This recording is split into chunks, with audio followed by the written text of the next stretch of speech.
Okay, yeah. So you did the 4-day fast that he recommended? Yeah, well, we did it together, right? So we were both doing it, and since then, like, my drinking, it's gone. You just don't have a desire for alcohol. Not at all. Bro, and I don't know. I mean, I've drank since, right? But it's like 1 beer or 2 beers, and it's like, Yeah. Like, just the feeling is like not there. Dude, what you notice once you take a break from alcohol, at least for me, I don't crave it anymore.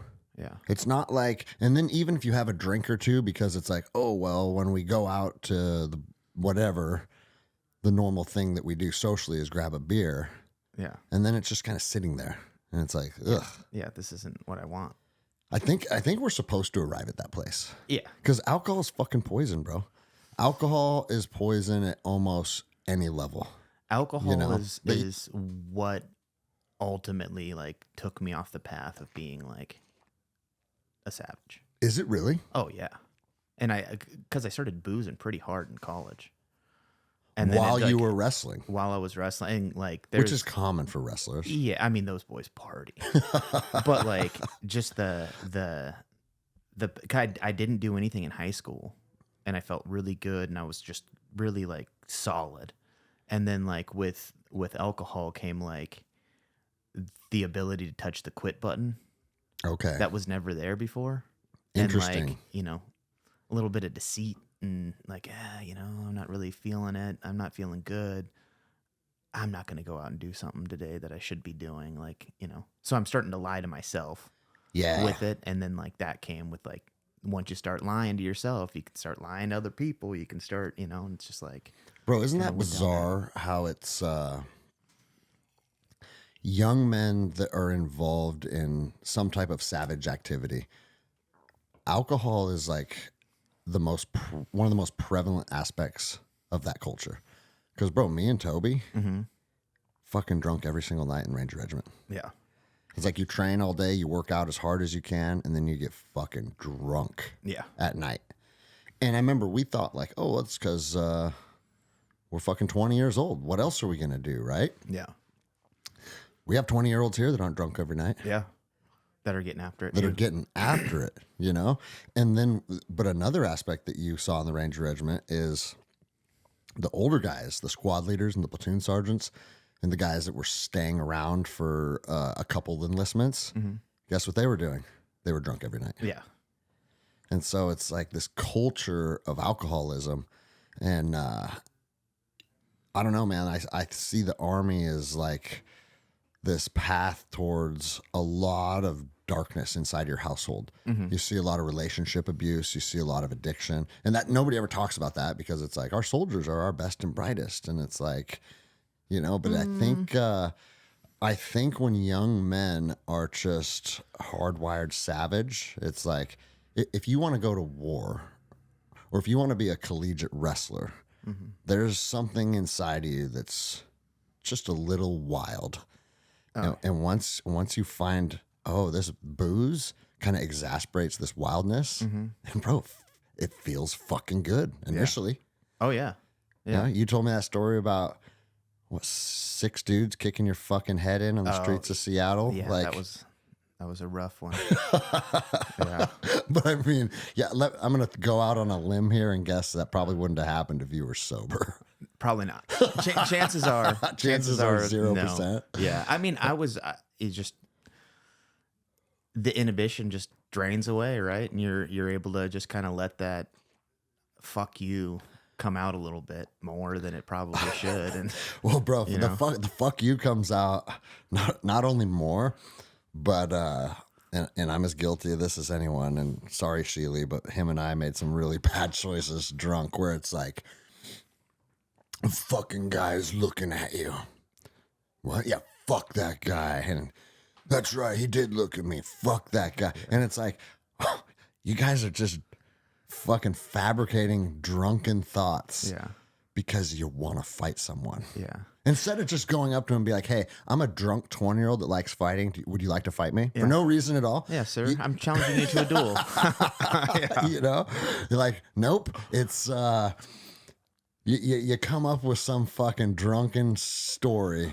Well, I didn't get like upset when I was, you know, younger and drinking and competing or like wrestling hard or like doing jujitsu. I wasn't like mad. I was always happy and like this happy go lucky. But then when I stepped away from like wrestling and jujitsu, I'd find myself like looking for a fight as opposed to I know where I stack up because I'm doing it every single day. And now, you know, a year removed from competition or training or anything like that, you kind of start getting a little itchy on the trigger finger, and drinking like kind of brings it out. Yeah, you don't have your outlet. Yeah. Wow. So that was always something that like that's why I was always like trying to get back into a gym and train, but it was, you know, just the time of my life is just, you know, I was down in Seattle, so I was at Ivan's, and then but I was living far from I was just all over the place, dude. And I was just young and trying to figure out life. So you went through periods of time where training wasn't part of a regular routine. Yeah. And you found that was where the wheels started to kind of fall off. 100%. Bro, and I talk about that all the time because people say like, oh, jiu-jitsu saved my life, right? And I jokingly rebut that with jiu-jitsu kind of ruined my life because when I don't have jiu-jitsu now for a period of time, I don't feel right. Yeah, no. It's like once jiu-jitsu is your outlet to get out that animal. And bro, I mean, I'm 44 now. What are you? You're almost 35. 35. Yeah. Like we should be responsible adults. But when that animal doesn't get fed, Yeah. it gets fucking hungry and it starts looking, bro. Yeah. And 100%. And I don't know when that's going to stop. I don't think it ever will. I mean, as long as you put enough TRT in you, I don't. Dude, it's not, yeah, it ain't stopping at all.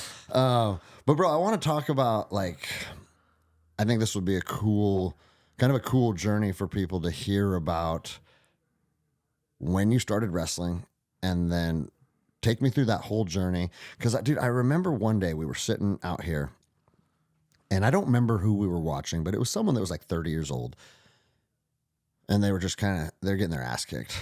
And do you remember what you said to me? My memory's not as sharp as it once was.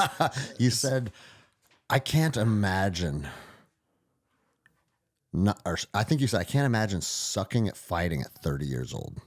Oh, yeah. Like as a man, like, and that's not casting shade at that person. They're in here, they're training, they're learning, right? Yeah, their life path didn't take them to a path where they became super savage at a younger age, but they're pursuing it later, right? Yeah. But to you, someone that's done it your whole life, you're like, man, I can't imagine not knowing how to fight at 30 years old. And I said, yeah, of course you can't, because you went through the not knowing how to fight phase when you were 4. Yeah. And you looked at me and goes, you don't remember what you said? You said, I once stayed at 4. Yeah. Yeah. Yeah. I mean, out of the 4 kids that, you know. But I was like, oh, so Jordan's been on the mat so long that like, you don't even ever recall having a period of time when you didn't know what's up. No. Which is crazy. No. I mean, the Rotolo brothers talk about that because they started at 3. Yeah. They're like, we literally don't have memories of not knowing jiu-jitsu. I remember getting introduced to like, I think, you know, young parents, right? My mom was like 21. My dad was like 23 when I was born. And they were looking for... Angle that a little more at you there. There we go. Because the top's the recorder. Okay. Yeah, they were looking for us to have some sort of an outlet, I think. And they took us to, back in like the early 90s, karate was like everything, right? Yeah. And we go into this thing and we're doing like katas and nobody's touching each other. And it's like, look, I've seen the fucking movies. I've you know, it was Three Ninjas was huge back then. And like sidekicks with Chuck Norris and some other kid, and they're breaking bricks and all this different shit. So at the end of the practice, my very first practice, I walk up to the coach and I go, when are we going to start breaking bricks and ice and, you know, wood? and the of course you did. Yeah. And the coach looks at me and he's like, not for a long time. And I was like, wrap it up. You know, this is it. That was our chance here. I'm here to break wood, bitch. I'm here to start breaking shit.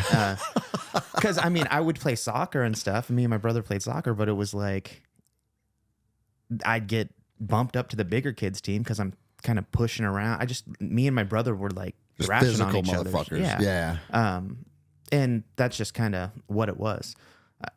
But I remember walking into a wrestling room for the first time, and it was this red room with red mats rolled up on the sides, and the wall mats. And it was the first time I'd ever been in a room with wall mats. And I was just like, what the fuck is this?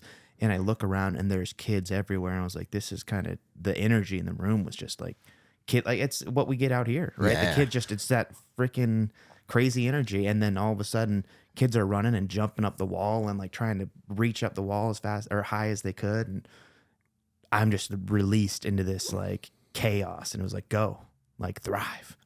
And so I just started running around and like having a great time. And it was just, this is it. This is what we needed. And we started ever since then. And it was, you know, we had a good club that kind of like taught us some technique, but you're 4, you're 5, you're 6, you know, you're trying to like learn these things. And it clicked. And it was something that I liked and wanted, and my brother liked it and wanted it. So we just kind of stuck with it. Dude, I remember you told me a really interesting technique that your dad used to employ is like every weekend he'd be like, hey, you want to go fishing? Hey, you want to go camping? And like take you to a lake or something and then wake you up and be like, oh, by the way, we got a wrestling meet right now. And you'd go wrestle, and then because you didn't think about life as like tournament wrestling. He was always like taking on cool little excursions. Well, yeah, like we'd go. I just feel like so much of it is just a ball of like photos in my head that I'm just like unraveling this like, and we're going to a state tournament, but it's in Eastern Washington. My parents are young.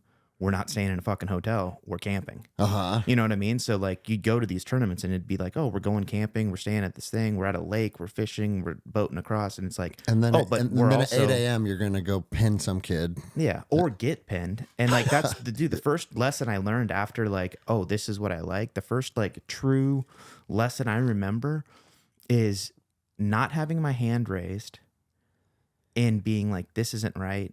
I'm pissed. Like this isn't like I just remember being like, how old were you? I was 4. You know, I was young. I was a baby, right? And it was like I just remember being like, wait, I didn't win? That's like, do you know who Declan is? Here? Yeah, little gray belt. Yeah. When he doesn't win, you see his face. It's just like rage. Yeah. and that's not a bad thing. No, it's a great thing. You can harness that. That's what you need to see. And if we don't see it on the high school kids, it depends on their performance and then how they react. And that's like, I think the biggest part of it. But if I go back real quick, that lesson was I got pissed off. In wrestling, you lose, you shake the guy's hand, you walk off the mat. Mm-hmm. Just like jiu-jitsu, but it's a little bit more hardcore in wrestling. I feel like there's a higher, you're not friends with your opponents. They're an obstacle that is made to like get over. Got it. No matter what I need to do, I'm going fucking through you or around you.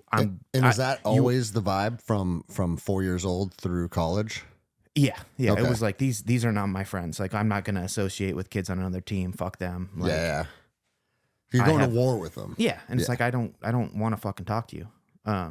So it was just like, and that's not like polar opposite of jiu-jitsu, right? Like, yeah, everybody's jiu-jitsu's best like, friends. Like, hey, what's up? Like, oh, that was sick. Like, Yeah. I remember like in college, like trying to like get to that point, and I think I was kind of getting there. And I talked to a kid that I lost to, and he was like, "I'm not gonna fucking tell you what I did."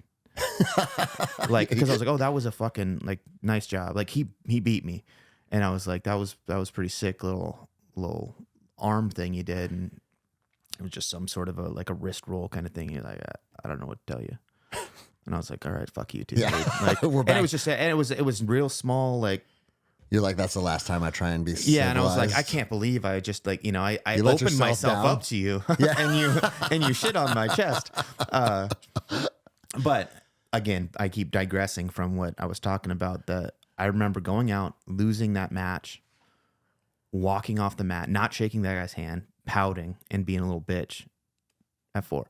And my dad grabbed me, spun me around, smacked me on the ass, and was like, you need to go shake his hand and tell him he did a good job.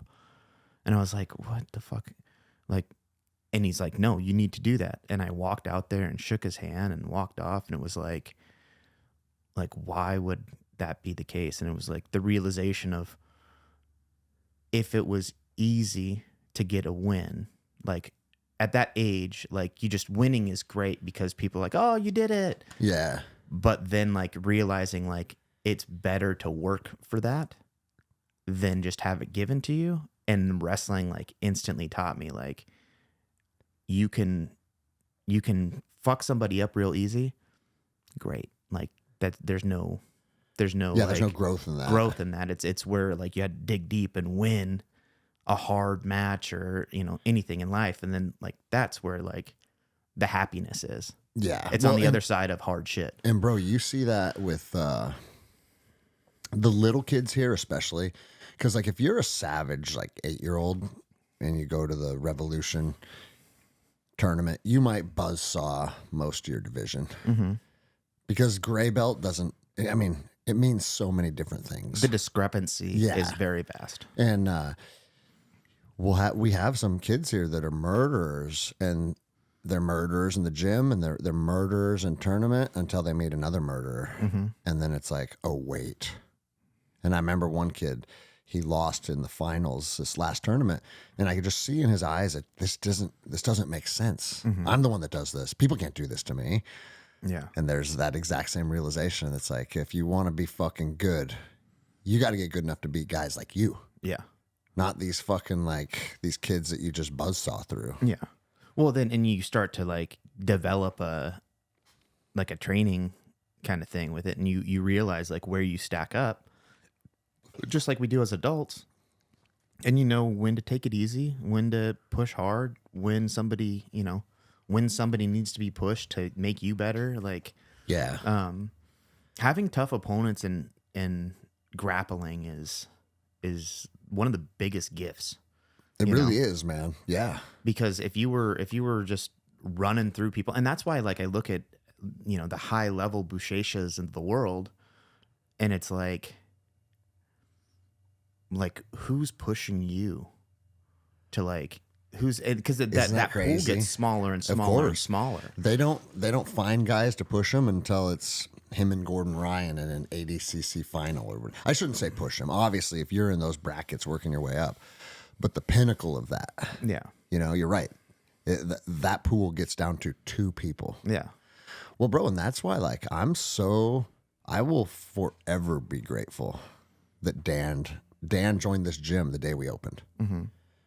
Because I got to have someone to just like, no matter what I did, it was a coin toss of what the outcome of the role is going to be. Is this the first place you ever trained? No, he came here as a purple belt. Oh, I didn't know that. The day we opened, he signed up here as a purple belt, and he was doing Dan shit to people. I was already a black belt. And by the time I was a black belt, like I could beat. I should and did beat most purple belts. And then there's this kid. And I'm like, who the fuck is this? Right. And bro, the reason we don't roll very much anymore is because we've probably done 2,000 rounds. Yeah. Like our rounds are so boring now that it's just like, we just stick to each other and there's like hardly any movement. Yeah. Because we know each other so well. But to have that guy day in and day out that is just there to push you to your absolute limits. Yeah. And even if you have 1 or 2 of them, it's a big deal. And we have a fucking room full of them now. Yeah. Yeah. It's the best conduit to like finding out who you are, Yeah. And like what you really like. This is like, when we started talking about this podcast, we wanted to talk about like coaching and like getting through like from a young kid to like grown man, right? Yeah. And I think there's something that this, just what you're talking about, facilitates, like the ability to actually have an obstacle stand in front of you and decide how you want to proceed. Well, and bro, you already touched on it, how even as someone that trained rigorously, as soon as an obstacle wasn't in front of you, what did you do? Start being a dumbass. Oh, yeah. And making bad choices. Yeah. Yeah, and it And bro, every single young man, if they don't have an obstacle in front of them, usually starts to become a dumbass and make bad choices. Mm-hmm. And that's why this is so fucking important. Like, so you started at 4, you wrestled, and then you wrestled the rest of your life. And now you're still coaching wrestling. Yeah, there was a couple years there where I was like, bebopping like at 4, 5. I get it at Harney at 5, and then kind of took the next season or 2 off. I broke my wrist, got rolled up in a mat, and that, kept me out for a little bit. But, yeah, pretty much. And that was all club wrestling until what? Until you get to junior high? Until and now junior you high. start wrestling for your school? Yeah. Okay. Yeah. And where was that? It was local to here? Yeah, I went to North Shore Junior High. So, Okay. And it was really cool because, like, my dad went there, my mom went there. My brother didn't. We like separated and went to different high schools and junior highs and elementary schools and stuff. Not because my parents were divorced. It was just, my mom worked for a school and I wanted to go there. I was having a bad time with my teachers. But yeah, So bro, so 7th grade, now it's like, hey, I'm wrestling for school. Yeah. Most kids like myself started wrestling at 7th grade because, hey, it's available at our school, right? Mm-hmm. How many of the kids there were like, oh, I already have 10 years of experience? One. Yeah. Me Yeah. and one other kid. Oh, okay. Yeah, my buddy Matt, and his dad was one of my coaches. So we'd been wrestling since we were little kids. But I mean, you see that, right? Yeah. And I don't know that it truly helps. Like, it sounds cool, but I don't know that it like truly helps. Maybe starting in 5th, 6th grade. Are you saying for like to work your way to like a collegiate champion? Yeah. So if you look at like the Jordan Burroughs, well, he's Yeah. the exception, but like the guys at the very, very top. Yeah. What are the typical ages they start? Do you even know? Is it vary? I think it varies, but I'm guessing probably around 10, 11, Okay. 9. So starting at 4, I think finding how your body moves is like the biggest thing. So we're rolling around and we're doing like drilling stuff and we're kind of just moving around. And the kids who kind of figure that out typically end up doing better when you understand the concept. Like, I didn't know what the hell we were doing, You Yeah. see 2 kids stand in front of each other and we're both like, this is, Get him. attack. And you see them just stand up and hug each other and like roll. And like, you just know, like, I need to try and put him on the ground and get on top of him. Like, that's, so the extent of technique at that age is really low, depending. Right? Yeah. But bro, now that you've been working with our kid class, like, isn't it crazy to see how, you've been coaching wrestling forever too, so you've seen it there. But man, you get 2 kids and one of their bodies functions phenomenally and the other one is so stiff, they can't even touch their toes, and they're 9. Yeah, that's crazy. It is crazy. I think that's a sign of the times, Yeah. not the normal kind of thing. Do But you see that in wrestling too then? yeah, I think there with our club, there's some young kids that I wouldn't say move like normal or heavier than they should be. I mean, like, part of our warm-up is, well, we call them forward rolls in jiu-jitsu, but for people that are, it's basically a somersault. Mm-hmm. And I shouldn't say a lot, but it's not uncommon for a kid that can't do a somersault. Yeah. And it's like, fuck, man. But it's just like can't yet do Can't a yet, somersault. 100%. Because the fact of the matter is, like, you stay in here and do all these rolls and acrobatic things like that. I think that's the biggest thing. Like in Russia, they don't have kids start wrestling till they're like 11 because everybody's doing gymnastics. Okay. Like you're not Just really learn your jumping. body Yeah, and then learning your learn to body. fight. You're rolling around. You're kind of. I mean, I say that and like act like I really know. I don't know what's going on in fucking Russia. I couldn't tell you what the fuck Putin's got them doing over there. But Dude, they're doing gymnastics and cold plunges. Yeah. Bro, I saw a video, a kindergarten Russian class that went out to recess, and I don't remember if it was to start recess or to finish recess, but they had to do a cold plunge. yeah, that's. And I was like, fucking dude, these gnarly. kids are like 5. Yeah. Yeah. And I have had my girls getting this one here. Kids can fucking do it, dude. Yeah, of course they can Yeah. fucking do it. What you're doing at that, you don't need the fucking mats to teach a kid jujitsu, right? You have a fucking 2 kids in a room Yeah, you have a living room. on concrete, and guess what? We're Yeah, getting they're gonna- down like they don't know the difference. So if their life is like, hey, yeah, this is cold, but it's they're reacting to what you're putting into them, right? Like so many kids are looking to their parents or like their guardians or whoever's with them to like react. So they'll look at you and say, "What's going on? I'm cold. Like, should I be worried? You calm, they're calm, everything's Yeah. good." Right? This is normal. This is what we're doing. This was the plan to get in this cold shit. Dude, Not like you fell through some fucking ice and this is a panic mode. Yeah, exactly. Be calm. We're putting you in this I tell my position. kids, there's no such thing as being cold if it's less than 5 minutes. Because cold can't hurt you inside of 5 minutes. Yeah. So there's no such thing. You don't feel cold. Your skin feels a little tingly. That's what you feel. Like you can't be there's no negative effect of the cold that can harm your body in 5 minutes. So there's nothing to worry about. I think I saw a picture of these like Russian like daycare like nurses or something, and they have all these cribs lined up in just snowy Arctic fucking conditions, and they swaddle up these babies and they're like exposing the infants to like fucking cold. Good, bro. And it's like, so one day Russia and China are going to rule the world. And that's why. Because our kids are being told they're fucking girls when they're boys, and their kids are being dipped in cold water when they're babies. You can't compete with that. I think that pendulum's swinging. Yeah, it is, I think bro. it is. It I'm is. seeing Monday morning is fucking official. It's over. It's fucking over.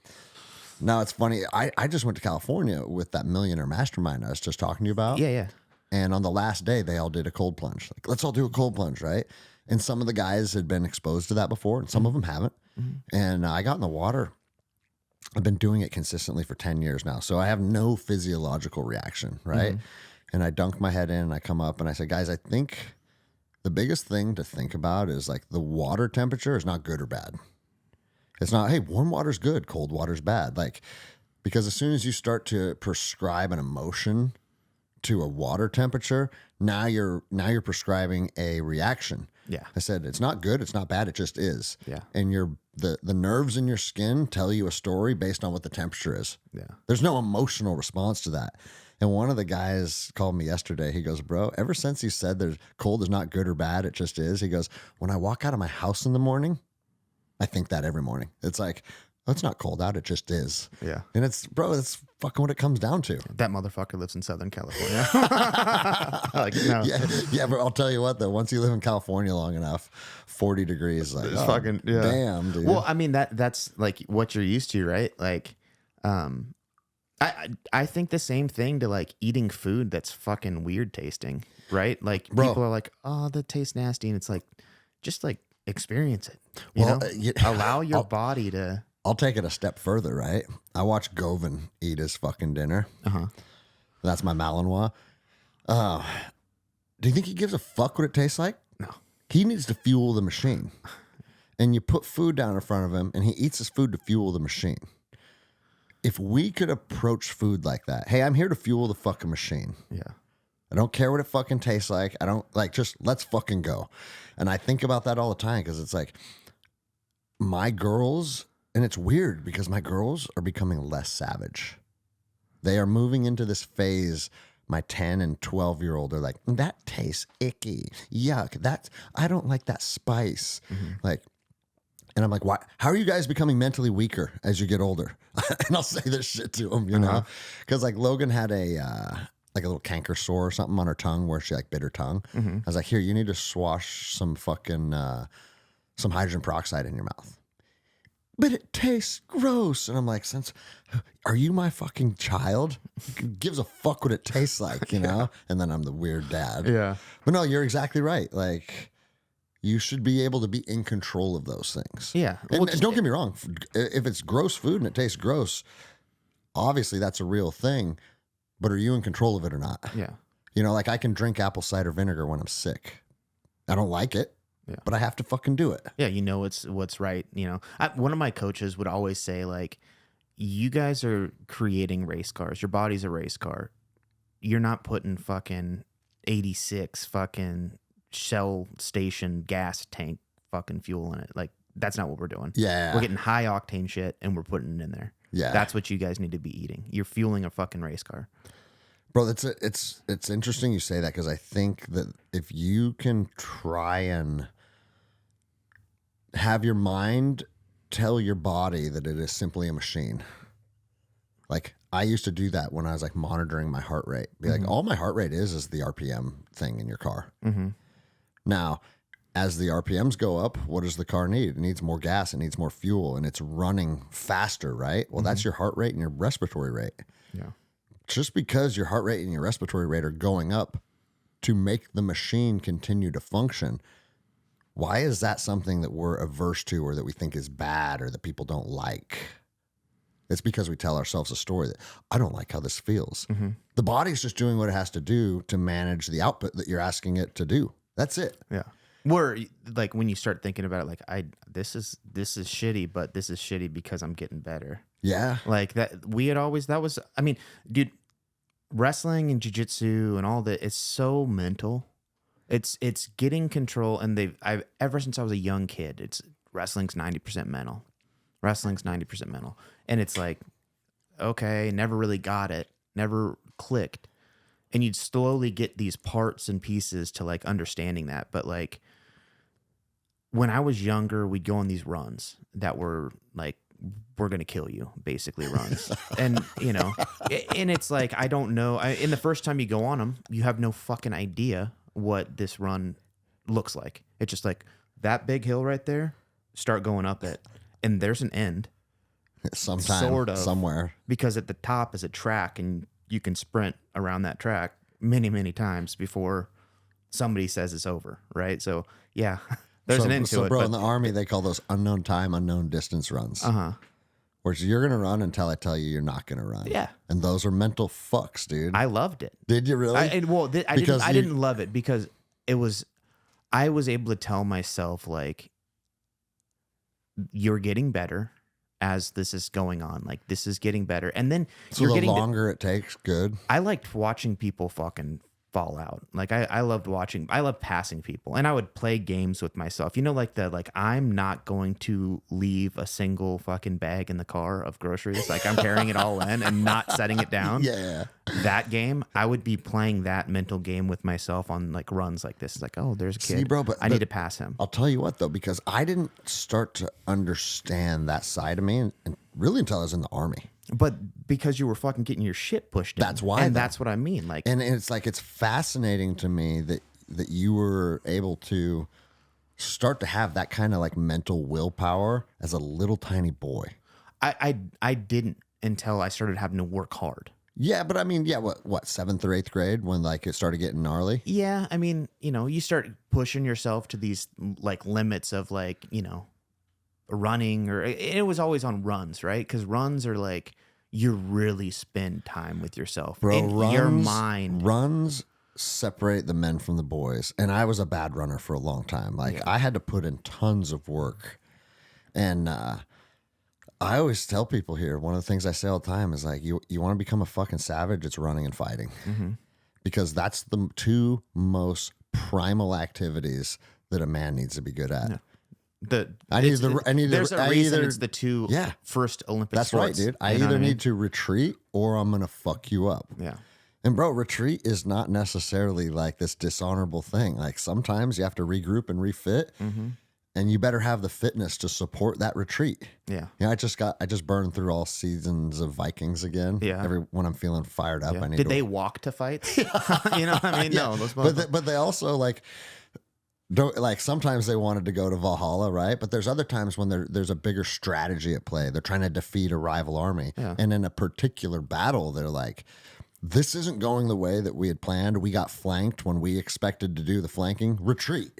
And then they go back to their camp and they refit and they figure out how to be strategic in another attack. Running and fighting, man. That's what fucking warriors have needed to employ as their fitness since the beginning of time. Yeah, just to eat. You know what I mean? Like, yeah, that's the hunters. Like they're running shit down. Well, isn't it funny too? Because Cam Hanes is like taking that to a whole new level, like being an athlete hunter, and the big fat rednecks like. They don't like that very much. No. You see him catch some flack. Like, you don't got to run fucking 10 miles just to get a deer. And it's like, no one said you had to. But it seems to be working for him. Yeah. Shit works out. When you're fit, things work out. Yeah. You know, period. I don't care what endeavor you're in. Like, if you're fit, life is better. Period. Period, And that's dude. the thought of this like body positivity bullshit. Like, oh, you can be fat, and like it's like, hey, you know what? You can be fat as long as you're fit.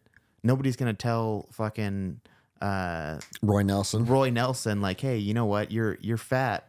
I mean, you could probably be better, but he can I also guarantee fight for 25 fucking minutes, bro. bet he gets on a fucking road and can outrun you too. You know what I Yeah. mean? Like, and that's the mental willpower. But like I was saying, like the running though, you spend so much time with your thoughts, and you're pushing yourself, and you're wondering why the fuck I'm doing this, where I'm going, why I'm doing, like, does this make me better?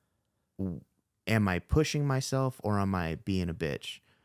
It's very apparent. You know what you're doing, and like that's where bro, the perception.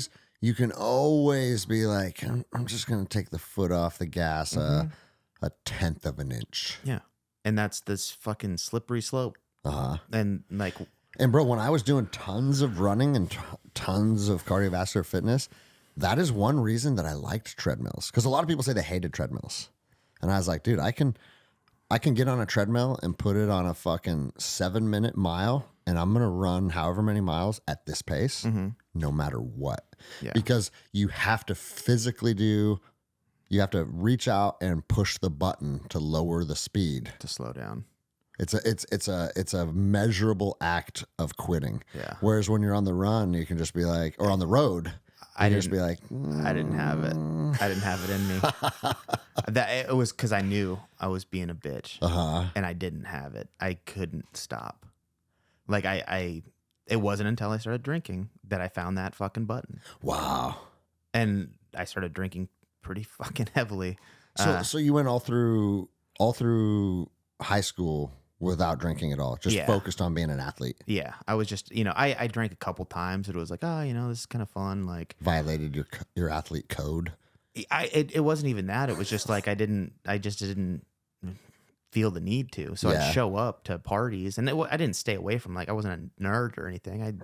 My mom would drop me off at parties. People are getting hammered, and she's like, okay, just hanging out with my buddies, and then like get picked up and do. Like, that's how it was for me.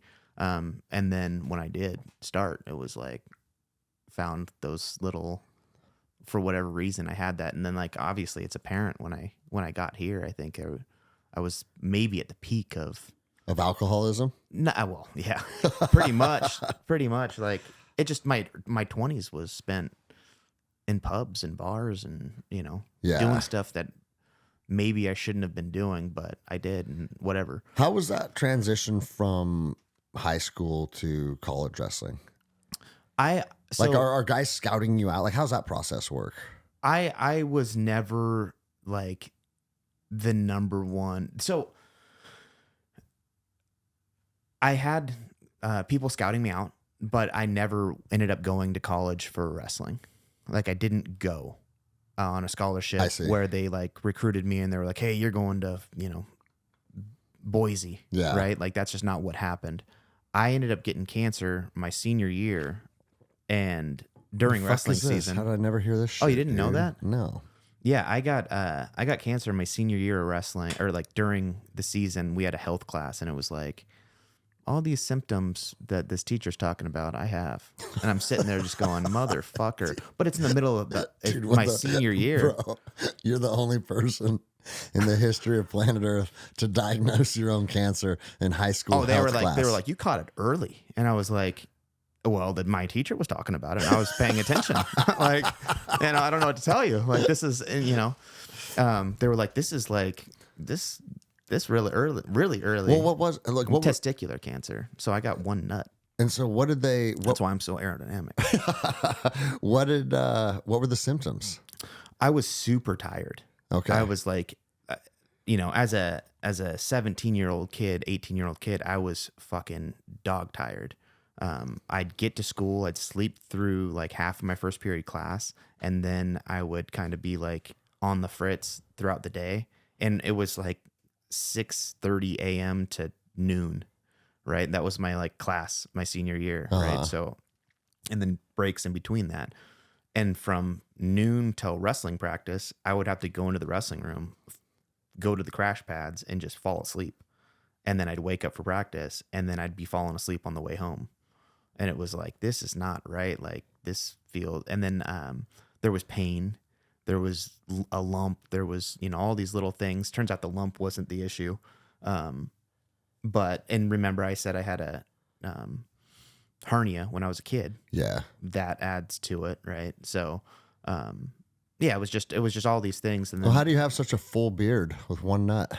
it's just, Just double. Your one nut is more testosterone than most men's too. I had buddies have said that, I mean, I didn't start on testosterone until like 2 years ago. Okay. But I'm not on it right now. Kind of in and out of that. Trying to have a kid. All right. I want to be able to have a kid, You don't want your nuts to shrivel up the size of grapes like mine. Yeah. Well, I mean, I was talking to one of my buddies about it, and he goes, "When's the last time you fucked a chick with your balls? Who cares?" who cares? Yeah. But yeah, you're right. I got a bunch of kids, so yeah. So I that's one thing that this wrestling is like. I've seen what it's done for my life. Everything good in my life has come from this sport, from the mats, whether it wrestling or grappling, doing jiu-jitsu, whatever. Like all the good things in my life, I could literally point to a direct line in why I got it from wrestling, or again, jiu-jitsu. yeah. But bro, I want to I'm not done with your nuts yet. Okay. Yeah. You literally went to the doctor and they're like, "Oh yeah, there it is," and fucking went into surgery. No, I waited till the wrestling season was over. So it was like Coach is like, "Bro, we're not losing one of our star players." Huh? No. I remember it was like towards the beginning of the season, and I was just like, "Fuck, I am so tired." And did you fall out of any runs when your nuts were hurting? No, you don't do that. I didn't have the button yet. It was. I got through the season, and at the end of the season, which didn't turn out the way I wanted. Which is, the lessons in life, right? Yeah. Like you do everything right, you work your ass off, everything's great, but guess what? Sometimes life's still not number fucking 2, fair, right? Yeah. And that's just what it is, right? So, and you know what's funny too is like we hate being a silver medalist. Oh, it's the worst. But a silver medalist is what fucking 1,000 times better than 99.9% of other men out there. Yeah. If you're a silver medalist, you're fucking upset. If you're a bronze medalist, you're fucking pumped. You know what I mean? Like it's like that's like, I don't know. But anyway, the season gets over. I tell my mom, "Hey, Mom, I got cancer," and she was like, "Shut up! Don't say that." Like, so you knew? Oh yeah. Based on, but you kept it to yourself. Yeah, the day after the season. I thought you were saying like you went and told the doctors, and they're like, "All right, well." No. What do you want to do? I want to wait till wrestling season's over. So you just kept it under wraps. Yeah, I kept it under wraps because I was like, I'm no reason to fucking worry about, what could be. I got a fucking wrestling season to get after. And then I got done with it. Bro, I wonder if you manifested it. I think I did. Yeah, 100%. You're like, "Hey, I'm tired. My nuts hurt. It's cancer." No, 100%. And then 3 months of that, guess what? It's fucking crazy you said that because I truly believe that I put it in me.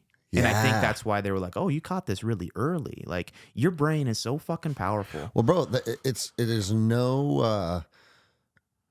not up for dispute that placebo is a real thing. The brain can heal the body. Yeah. Or the mind, I should say, can heal the body. So if the mind can heal the body, the mind can make the body sick 100%, 100%. And that's truly like, there's not many people that you can talk to and have them be like, "That's an option," right? That's why I like talking to you. Well, bro, I'll take it a step further. We got one of our guys that's dealing with cancer right now. Yeah. And we're going to heal it with energy and sound. Yeah. And people can say whatever the fuck they want. And a year from now, I'm going to say, "I told you." Yeah. Being positive, being like I was saying, like this and love. energy You're static. Right. Energy, sound, and love empower. Yeah. Energy is not like this thing that bounces away from the room. We'll leave this room and there's going to be good energy in here, right? Like, and people can feel it when they walk in. Yeah. They can feel the negative energy of what happened in here. Like that's fucking real. And this gym is fucking just chock full of positive energy. Fuck yeah, it is, man. As soon as people walk in, they're like, and they look at the mats and they see the mats and they're like, "Oh my God, look at how cool that is." I don't know that those mats need to be there. Yeah. To feel it, but it's there and people are drawn to it and just like, oh, but people walk in here and they're like, fuck. That's why I love that new doormat. Yeah. Something amazing's about to happen. That's super cool. As you walk through that threshold. Yeah. And then it just. So then you tell your mom, they go check it out, and then you got to get it amputated? Yeah. That's at 18. So check this out. They go. Do they do any I radiation? was 17. I got a little bit. It was radiation or a little dose of chemo. Dude. I had a fucking cold. My cousin, she had cancer in high school. She had a fucking flu, and I had the sniffles. You know, so I was like, for me, like it was no big deal. I wasn't like down on myself. I didn't feel like I'm a victim or anything like that. I was like, you guys are gonna fucking kick my grades up, let me graduate early, and like I gotta fucking start vacation. Like fucking let's go. But so the season ends the day after the wrestling season. I tell my mom this is a problem.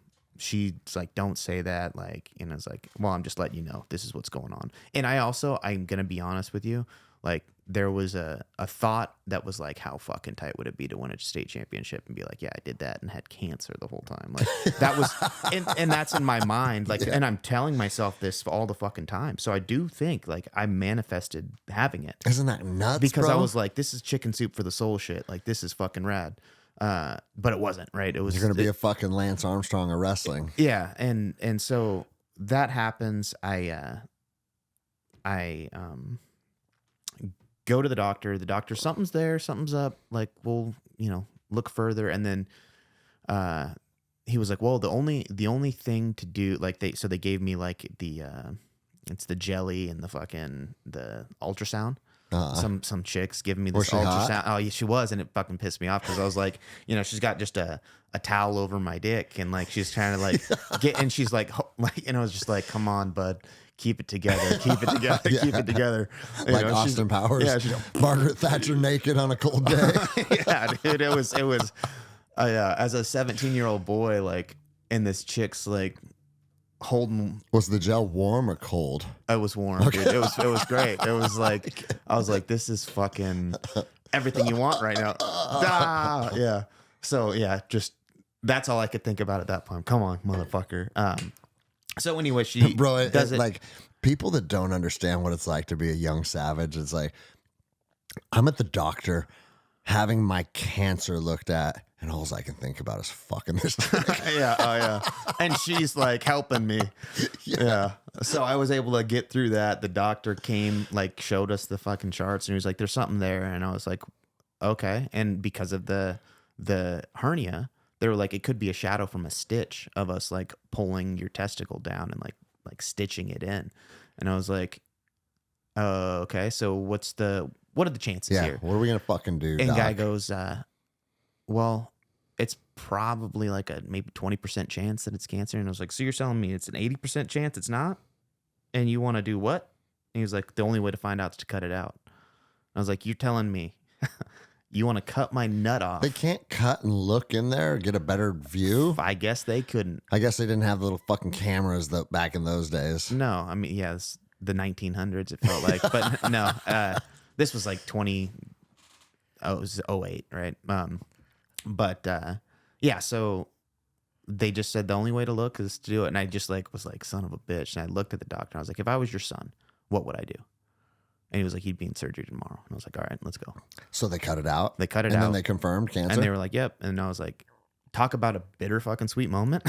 Like, you're like, do I want cancer or do I not want cancer at that point? Yeah, well, that's what I mean. It was like, I remember just because we waited, it was like a week and a half for the biopsy to come back or something. And I just remember being like, well, I just had surgery and they, basically like half castrated me. Yeah. Like this is a fucking like, and they were like, you can do testosterone if they were like, everything you need, you're going to have.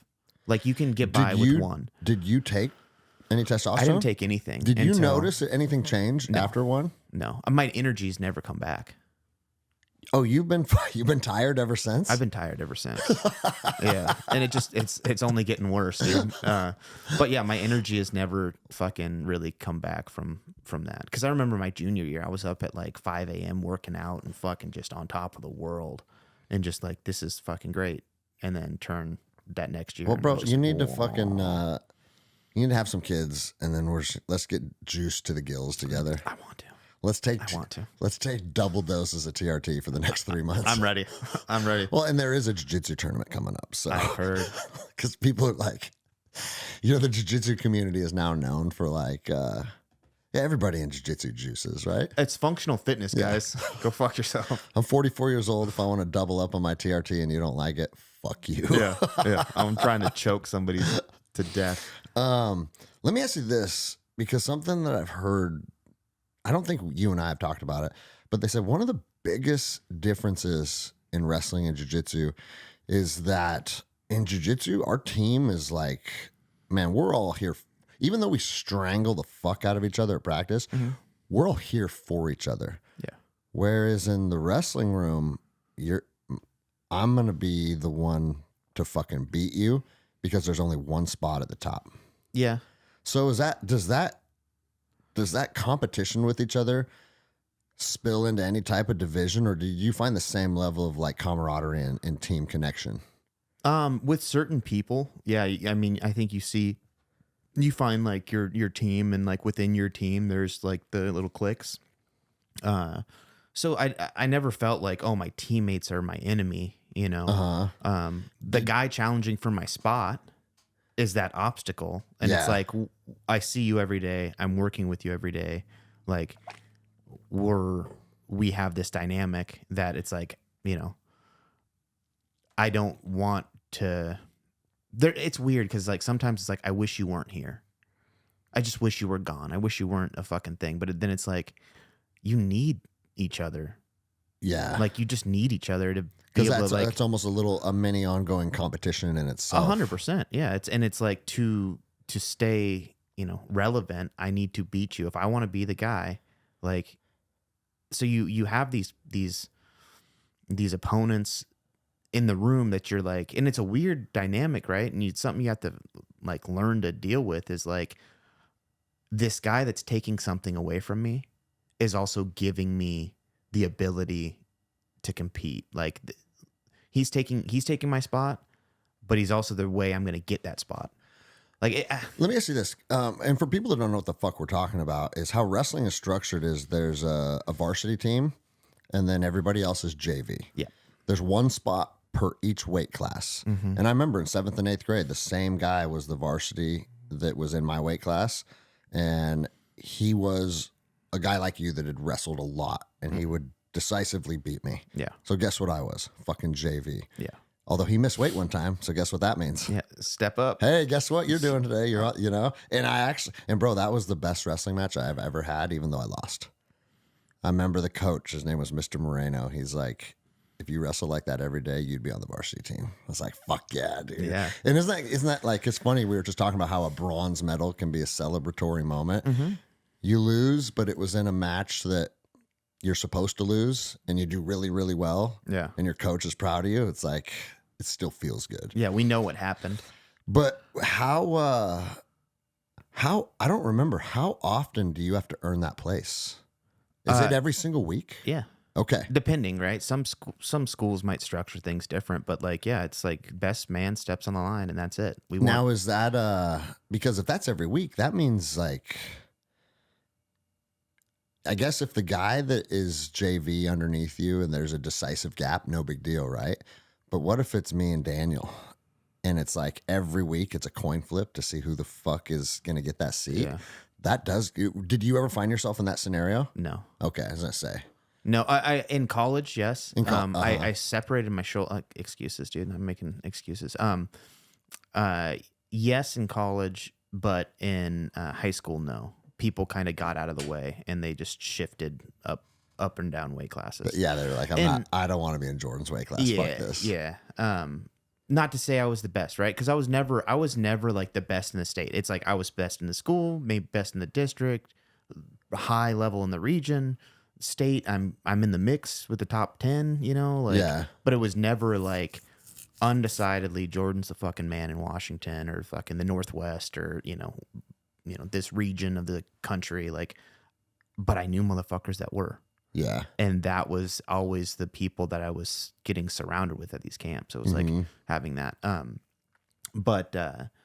Yeah, So, I mean, I guess what I'm trying to say is I'm not trying to say I was the shit because I know where I stacked up against other motherfuckers. Well, you feel like the shit in here when we wrestle. Well, there's something to that. Like, I was missing a big component of my grappling ability until I got here.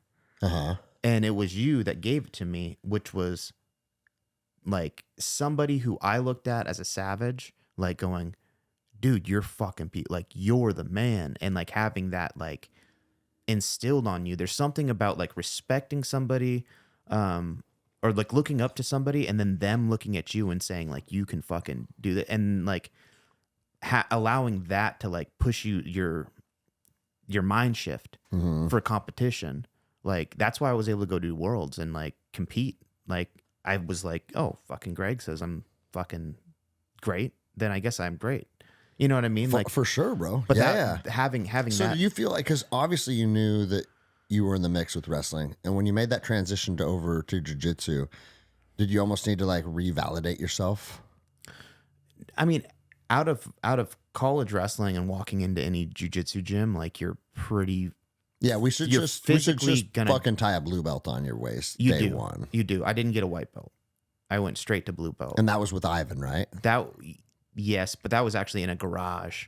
That my buddy who was a white belt gave me my blue belt to go compete because it was like Revolution or something. That was my first competition, or and it was like, hey, you're not supposed to compete at blue belt, and I was like, I don't know the rules. I'll go fucking white belt. I don't care. Oh, you're not supposed to. Is that the Revolution? You're sorry. not supposed to compete at white belt if you're a collegiate. Yeah, I think there was something like that. Well, my buddy was telling me this, and I was too new to give a shit, and he was like, "You're a blue belt now." So like, I remember bro, you're the only blue belt in planet Earth to be promoted by a white belt. Oh, it was hilarious. We were telling Marsalo that, and he was just shaking his head and plugging his ears. He was like, I don't want to hear this bullshit. Like, this is so fucking wrong. Like, he was like, okay. But, went out and fucking competed. dominated people. Yeah. So I think there's something to that. But it also and here's the reality of it is that blue belt jiu-jitsu is, you have black belt level grappling as a collegiate wrestler. Yeah. You just don't have black belt level technique around the jiu-jitsu aspect of it. Yeah. But when it comes to body control and transitions and base and pressure and like understanding posture, like the invisible parts of jiu-jitsu, you are a black belt grappler. Yeah. You just need to learn how to not get triangle choked and where your arms are in danger and where they're not. Mm-hmm. And that's why it's like the fast track to fucking... Yeah. But another thing that you've done that is always impressive to me, and this isn't casting any shade at like Craig, for example, right? Uh-huh. Craig showed up here, a phenomenal wrestler. Yeah. And he's a black belt under me now. So that says what I think of Craig's ability to do jiu-jitsu, right? But what's Craig's jiu-jitsu? It's blast double, get on top of you and Kimura you. That's his jiu-jitsu. Yeah. Because that's his whole life. Yeah. I watched you go out there on the mats and play X-guard purposefully. Yeah. Be like, what's going to happen if I play X-guard? You're going to break your fucking knee. Yeah. What's going to happen if I play fucking De La Hiva? Or you'll let like purple belt and below like purposefully mount you. Mm-hmm. And you're just like, what am I going to do under here? How do I get out of this position? How do I get to that position? And I think that, bro, that's going to serve you in a capacity for the rest of your grappling career that a lot of people, and me included, bro, like I honestly don't think I've become comfortable with purposely allowing people to beat me until like the last 6 months. Yeah. It was always hard for me because it's like, no, I can't let this person win. Yeah. Like for whatever reason, that voice is in our head. 44 years old, I still tell myself, I can't let this person win. And now it's like, dude, just let them get on your back and see what they can do. I struggle with it. Like, because when somebody beats you and it's like, your ego is just fucking, bro, it is shouting. It you is, motherfucker. Well, no, let him know. Let him know. I had it happen one time where it was like a white or a blue belt. I don't remember who it was, but it wasn't somebody that would even stand a chance of out grappling me. And I was like, I'm going to let this person get to my back and work and just defend chokes for the round, right? Yeah. Ding. Bell goes off, and we stood up. He has this big smile on his face. He goes, I can't believe I got your back. I've never been able to do that. And bro, the voice in my head was like, kill him. Yeah, he has no clue. Yeah. You don't allow him to walk away. Now I can't say, oh, well, actually, I let you on my back. I can't 100%. say that either. No. So I just have to fucking feel that. Yeah. And then the little voice in your head says, next time. Yeah. But that feeling is literally like, that's such a fucking important feeling to instill in a young like person coming up and like coming through the ranks of wrestling or jiu-jitsu. Of not wanting to lose. Of not wanting to lose, but like taking that and not making an excuse. Yeah. And not verbalizing like, well, I let you, like, I just want to explain. It's like, no, fucking sit with your decision. Yeah. And allow that to fucking sink in. And you know what? As I sit here and think about it now, as a professor, what do I have to be sad about that one of my white belts is walking away feeling empowered and good about himself? Yeah. Dude, why the fuck do I need to diminish that? Well, you're not. You're building that person. You know? So like there's a false sense of bullshit, right? If somebody like gets something and they think like I can fuck this person up now, it's like, let's be honest, like that's not the case. But there's no sense in like trying to take something away from somebody. Yeah. That like it's like this is all fucking good. Like Well, he learned how to finish a choke. He learned how to finish an arm bar. I learned how to make it 10 extra seconds with fucking tongue muscles to not get choked. You know what I mean? Like there's little things that you work on and like, oh, if I open my hand and then close it real quick, it kind of fucks up his grip because my arm's shifting the size and I can, just little bullshit that like you're focused on. You're learning about stuff. You're learning, you're winning. So you did win. You went into it thinking like, I'm going to let this motherfucker work. The problem is allowing another human to think that they are moving up on you. Like that's where all the fucking negative thoughts come. It's like, I don't want this person to think they're any better than me. Unless they are. Do you know what I mean by that? No. Like, for instance, do you get rounds with Oliver ever? Yeah. He's 17-year-old Oliver. Fucking savage. Okay. We got, okay, I take this back. We got one round. Okay. And I tore my LCL. So Oliver's 17. When Oliver's 20, I think I understand what those rounds are going to look like. Yeah. And if that's rooted in reality, then that's, if Oliver's beating me as a let's say a 19-year-old purple belt, that's not a sad story. No. Right? But if I that's a tale as old as time. But if I let Oliver think that he can beat me as a 19-year-old purple belt when his skill set isn't there, that is potentially doing him a disservice. Yeah. But if he can legitimately do it, yeah, is that a sad story? No, I just got to fucking own that. Yeah. You know? But there's also like a point in time where you don't get to give that lesson to Oliver of, hey, take my back. No, you're you know what I mean? No, so like, it's funny you say that because the last round I got with him, I was watching what he was doing to everybody else in the room. And I said to myself, Oliver's getting 100% of the business today. Yeah. There is no working. There is no, let's see how I can get out from under his mount. Like, I think that ship has sailed with him. Yeah. You know? Yeah. And I mean, that right there is like a graduation in grappling amongst anything else is like, you know what? He's dangerous. Yeah. You can't like the round we got, like, I can't remember what happened. Like, I think I took him down or something and like, I forget what it was. I think I subbed him. And then we got back up and he got this like underhook fucking like thing that he does. Like to go for a judo throw? And fucking toss me. Bro, and he tossed me. Yeah. And nobody and this isn't my ego. This is the truth. Nobody tosses me. Yeah. And and his mom was filming too. She always films. They could pull up exactly what happened. Hey, you know what? They'll put that shit on Instagram. I hope they Don't do. fucking like, care. It's cool, dude. Like I'm getting to the stage in life where I'm like, okay, I'm see the downhill side of this fucking mountain I've been climbing. And and he's not there, right? He's on his way up. He's Yeah. getting better and better, and I'm like trying to start to maintain, Well, bro, let me tell you about this mountain though. Unless you finish your thought and then remind me to tell you about that mountain. It's really,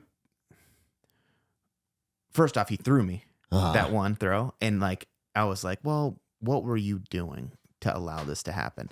And I'm like having these thoughts like as I'm being thrown, like you do this long enough, like you're thinking to yourself, like, and you're not worried about shit. You're just getting like things are moving and it is what it is. And but I fucking hear Steven Hand go, oh, and I was just like, motherfucker. Bro. Like land on the mat and it's just like, fuck. That's the worst. No, when somebody else commits to it and like, yeah, it was like, son of a bitch. I've But that's where that ego shit comes in, dude. Yeah. And then it's like, what happened? Did I let him do that? Did he? And it's like, no, he fucking threw you, bud. Yeah. Fucking face it. Yep. Face it. It's You okay. got in on your hips. It's okay. Like, but that admitting that fucked me up because it was like, why am I? But it's like what you said. It's like, why are you sad about like this? Like, cause me and his dad went out after Anthony. We're at the Razzles or something, and they're like, dude, you just seem sad. And I was like, I fucking am, bro. Like my fucking knees fucked up, and I'm upset. Like, yeah. Because it's the realization of like, for the last 6 months, that last roll has fucking like haunted me every day because my knee, like I tore my LCL. So it was like, I haven't been able to like actually move forward. Oh, like you're stuck I've there. been stuck. Well, it's been like, you're to the point where you're starting to go down that hill, that mountain. Yeah. So tell me more about this mountain. Well, before the mountain, I just want to say, like, when the younger guys have success on me, or you, or like that, because you're a brown belt. I don't think we've mentioned that here. Collegiate wrestler with a brown belt in jiu-jitsu is a fucking motherfucker. So like you're known as one of the guys around here. Like if one of the younger guys has some success on Jordan, it's a big deal. But when they do, I always try and celebrate it. Mm-hmm. Like, I don't know if you're here the night that fucking Hayden choked me unconscious. Yeah, I saw the clip. Yeah, that's why I shared it. Yeah. That's why I pulled the security camera footage and I shared it. Because I never want... He was 15 at the time. 15-year-old gray belt. Mm-hmm. Put me asleep. And I didn't think he had the angle. And guess what? He had the angle because next thing I know, people are shaking my feet. Mm-hmm. And I've always been very deliberate and intentional when a guy that shouldn't beat you does. When we're doing bow out, fucking celebrate him, bro. Yeah. Even though your ego hurts, what that does is it protects your integrity as a coach and as a leader in the academy. Because I have had guys, and this was not with Checkmap when I moved to California, but I've been part of clubs or teams where like you catch a black belt in an armbar and you're a blue or purple belt, right? And like right before you rip his arm off, he's like, good. Now take your right foot and put your heel right here on my elbow and put pressure to pop this grip. See? Yeah, like that, right there. Yeah. Pop, see? And now, there you go. And then taps out. And it's like, Yeah. you literally just stole my victory from me Yeah. because of your ego. Because you bitched. Because you bitched. Yeah.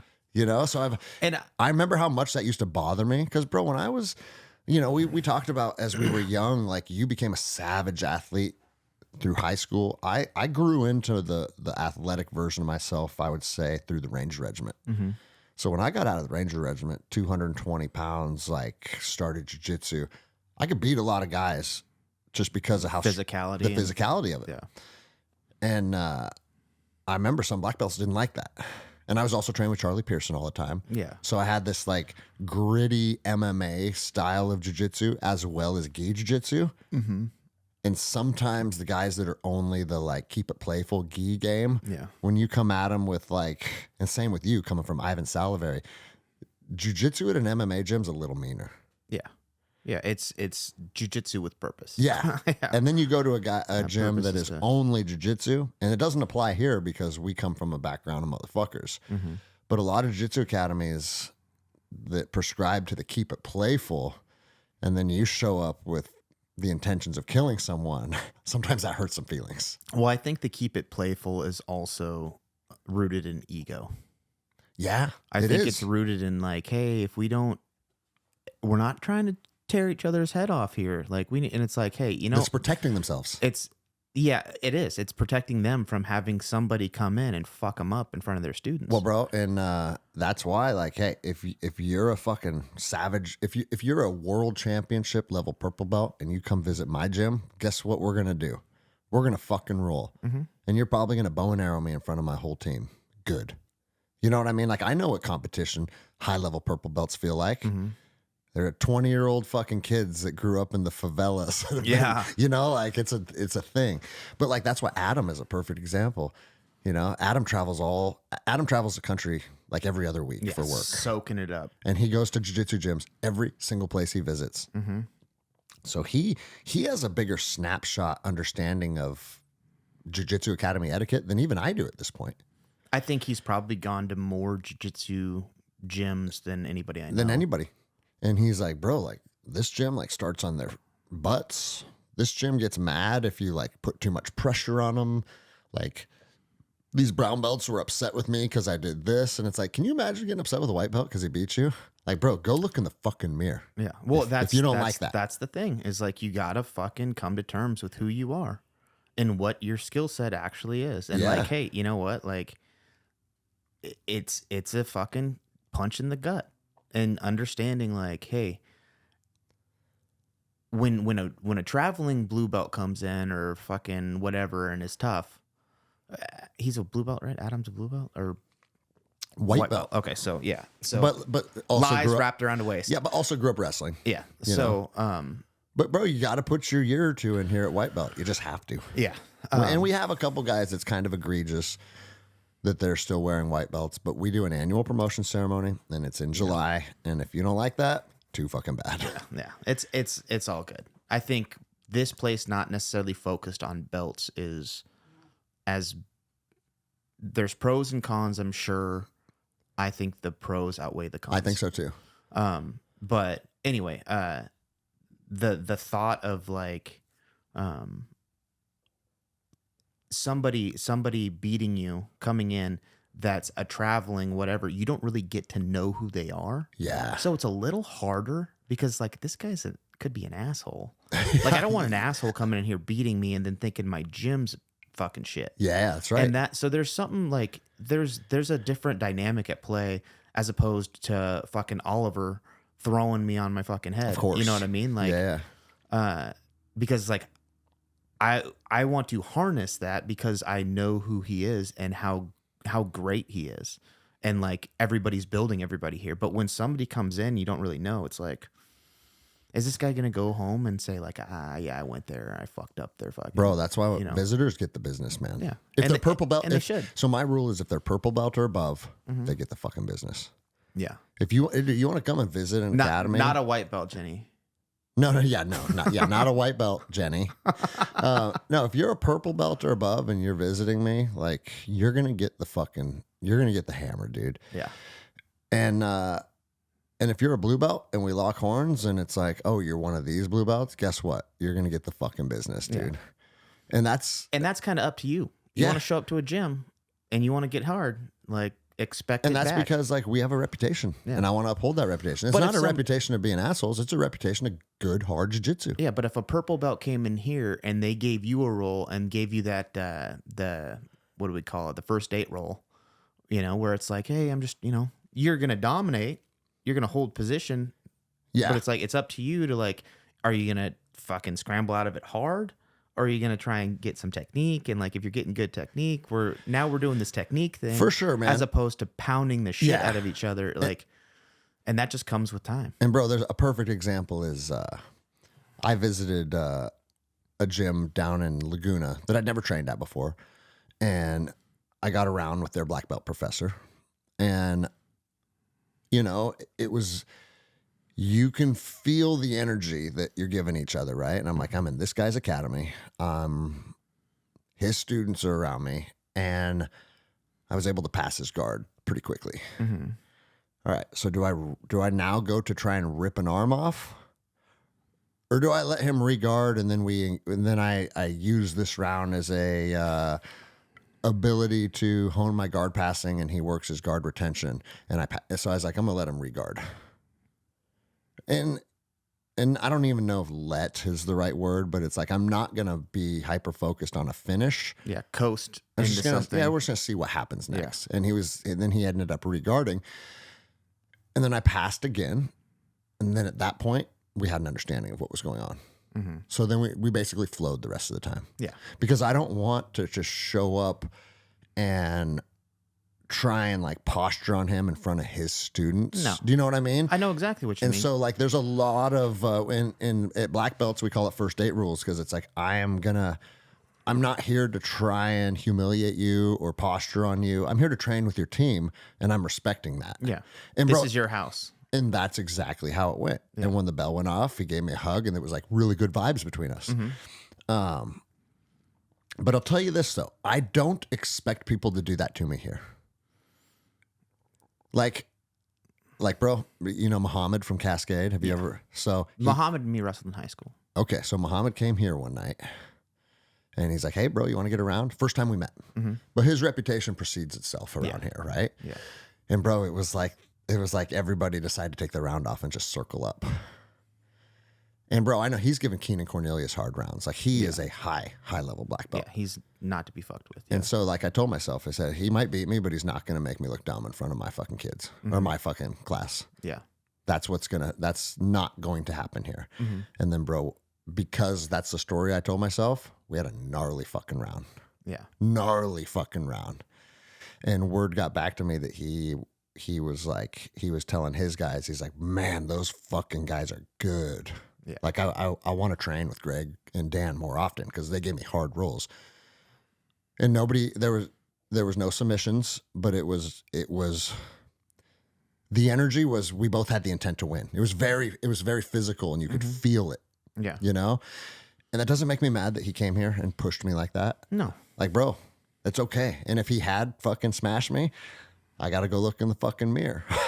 But at the same time, like you know who he is. He's coming in, and how much of that was you making him have to roll hard? Yeah, you're right. For sure. You know bro. what I mean? Yeah, like, yeah. I mean, because he could have come in here and been soft and just like, hey, we're flowing, like no big deal. Yeah. But it's like, I can't let you fucking, I can't let you just come up in here. You know what I mean? So that it is that fucking back and forth. Dude is a monster, bro. He is, dude. When we were in fucking high school, he had like a 10-pack. Uh-huh. It was like, what the hell is this? It was the first time I've ever seen anybody that's just like, it's like, dude, you're on all the fucking everything, it seemed like. And he was juicing back in high school, it seemed like. He was jacked. It's just his fucking Iranian genetics. Yeah, dude. It was crazy. It was crazy. I remember he wrestled at Mariner, and he was a runner-up. He got second. Okay. To a kid that I would wrestle with from Oregon who got a full ride to Purdue and was like a 3-time national champ. He's a fucking stud. Who he pinned me in like 35 seconds my sophomore year at state. Dang. He fucked me up with a move he taught me at a camp. It was just like, oh, fuck. But, you know. But to circle back about reaching the peak of the physicality mountain, right? Yeah. Bro, this is what I found lately is I'm 44. I can still scramble. I still have a good gas tank. The difference that my body is feeling now is like, bro, if I fight the young guys with a young guy game like Skylar and just fucking transition to take down to fucking like just go like two squirrels in a sock, the next day I don't feel great. So I have intentionally shifted my game from being like a lot of movement and a lot of being a dynamic grappler to just fucking stapling hips, pinning people, and pressuring the fuck out of them. Yeah. And I'm getting better now. And it's like my physical body is not at the pinnacle of that it was at. But your jiu-jitsu My jiu-jitsu's better now Yeah. because I've acknowledged that. I've shifted my game accordingly. And I'm telling you, bro, I honestly think last night is the best version of myself in 21 years of jiu-jitsu. Fucking A. And it was like, and everybody's saying that too. Adam was like, what the fuck is this, dude? Yeah. But it's because going into the night, you know, like I've been dealing with some tendonitis issues and stuff. And I'm like, I'm not going to play into anybody's fucking bullshit game. I'm going to pull guard. I'm going to technically sweep. And once I'm on top, I'm just going to stifle their fucking soul. Yeah. And then it worked fucking perfectly. So it's like, even though one aspect of your body or your being is starting to perhaps become diminished a little bit, Yeah. bro, like your spirit and your power and the other aspects of who you are still fucking becoming more powerful. Yeah, this is a game of chess, and there's always a move. There's right? always a Until move, we're dude. fucking dead, and that's checkmate. And I think fucking, I think if today's version of me was to grapple any other version of me, that I would push my fucking own shit in. Yeah. You know? That's a good feeling. It is. That's a fucking awesome feeling. And bro, when that's no longer there, maybe jiu-jitsu's not for me anymore. I go back and forth on that. I don't think I'll ever be able to disconnect from the mats in any like a full capacity, right? Yeah. Like whether it be coaching kids or just coaching, like you can't get away from it. Like it's part of you. It's given you so much. Like it's given me everything. How can you walk away from it? Yeah. You know what I mean? Like, so maybe to the level of like, I'm not going to continue to compete at that level, but I'm going to give it everything. Maybe with my practice plans, maybe I'll fucking change up how I do this for like giving as much as I can to the next generation coming up. I think we can sit here and speculate, but when that point arrives, it's just another part of the journey 100% to decipher and have to fucking sit with and have to fucking like have hard conversations with yourself. Cause it's like let's say we keep doing this till 70, every single person in the room can just break your bones if they wanted to. Yeah. Now what are we here for? And it's a totally different why at that point. Mm-hmm. But I guarantee there's going to be a bunch of people gathered around you listening. Yeah, for sure. So it just gives you the ability to strengthen another part of you. And that could be the explanations and all that. This game is so vast in what you can take and give and have. Like I said, everything in life that's good to me came from a mat in one form or another. Isn't that crazy to think about, dude? It is. My job, my house, my relationships, my sitting here, like everything that I hold dear to my heart, like it came from this. Yeah. I tell people all the time, like, because I hear from guys that are like struggling with. They don't have camaraderie. They don't have a tribe. They don't have people they trust. Like all these things. Like a lot of men in today's society are lonely. Mm-hmm. It's like you got to get on the mats. Yeah. Like you will find the best people around on the mats. Yeah. Just from all walks. Because you can't be a full shit person. Yeah. We say it all the time, but like jiu-jitsu shows you who you are, but it can introduce you to yourself too. Like there's a lot of people, like, I mean, I guess that's what we're saying, but like it can show you a side of you that like you thought wasn't actually there. Like, I guess bro, I say it all the time. I think I come from this perspective of like, I'm a motherfucker. And then it shows you that you're not that motherfucker. But what else it can show you is like, you have a fucking, a quit button that's non-existent. Like and it's like, well, I knew I was tough, but it's like, yeah, I get my ass kicked, but like I do these things that like keep me in here. Like one of the coolest things to me and most powerful things when we were talking about that 30-year-old, I'm starting to remember, was I don't know what it would be like to walk into a room not being able to fight at 30. Mm-hmm. But I also don't know what it'd be like to learn that. So learning how powerful that must be to like come into a fucking position of like, I'm finding out who I am right now. Yeah. And that's why I think there's so much energy in here is because there's a lot of self-discovery. You know, people are like realizing it and being able to like promote that. You've done a great job of like actually being able to like guide people through that. And it's open here. It's like, and bro, you can't There is no other place to learn it. You can't learn it in a book. You can't learn it in a documentary. You know, last week's episode with Tyler, I mentioned this, but I had a jiu-jitsu dad here who is now training with us as well. And he pulled me aside on Wednesday and he's like, Greg, the craziest thing happened to me. It's like, what, dude? And he goes, someone was on top of me and fight or flight kicked in. And I couldn't get him off me. And I couldn't win the fight, but I also couldn't get away. So I couldn't flee. I started feeling anxiety. He goes, I've never felt that before in my life. And I was like, welcome, brother. Yeah. You know what I mean? Like that's a gift that you can't get anywhere else. No. And now you do it over and over and over and understand how you can react to it and how you can control it. And the next thing you know, you're not getting it. I was going to ask you, being someone that has been on the mat since you were 4, do you ever get that anxious response when you're losing? Or is losing just, I'm technically made a mistake and somebody has now capitalized on it? But are there emotions around it? Because when I watch you, it doesn't seem like there are any emotions. It's just very calculated. Yeah, I don't typically end up getting into a position of like, fuck. That's why like it's fun to like let people get super deep chokes in.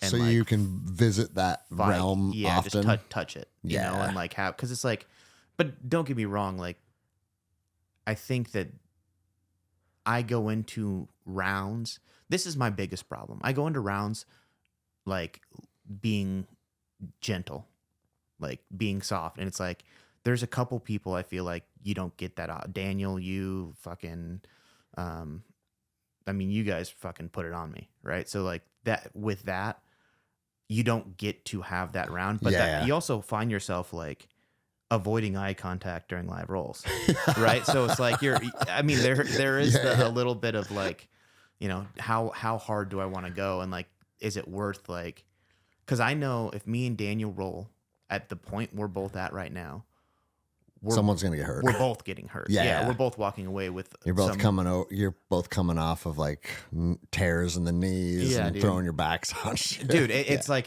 the submission will happen tomorrow. Yeah, you know what I mean? It's like fuck. Well, bro, and I've told the story before, but I remember upstairs I was like, Jordan, wrestle me like as hard as you fucking can. I want to fucking like come at me, bro. Yeah. And you hit me with a double leg, and we hit the ground, and I turned, and like my ribs went pop, pop, pop, and I was like, oh fuck, and they were out of place, dude. Yeah, I remember that. And I remember thinking like, well, that's what I get for saying wrestle me, like come at me as hard as you fucking can. Yeah. Well, we landed, and then I think you went to like almost turtle up, and I threw a half. Yeah. And so a half and a and bro, five, I remember it because that was ego.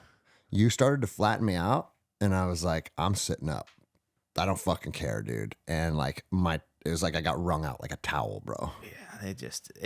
And that was a scary feeling. I've never had ribs pop out of place like that before. Yeah, that was not good. So I'm gonna need a redo. Yeah. Just like you said with Oliver, like that was the last time, like, and it's been sitting in your head, you know? Yeah. I was like, that was in my head for a long time. Yeah. Because I know you can out wrestle me. You wrestled your whole life. Yeah. But not many people can take me down here. Yeah. Right?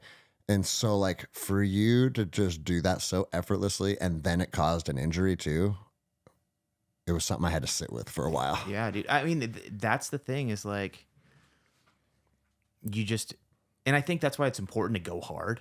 Yeah. And have those rounds to go actually get after it. Cause like, there's sometimes like you start to like look for that in other facets of like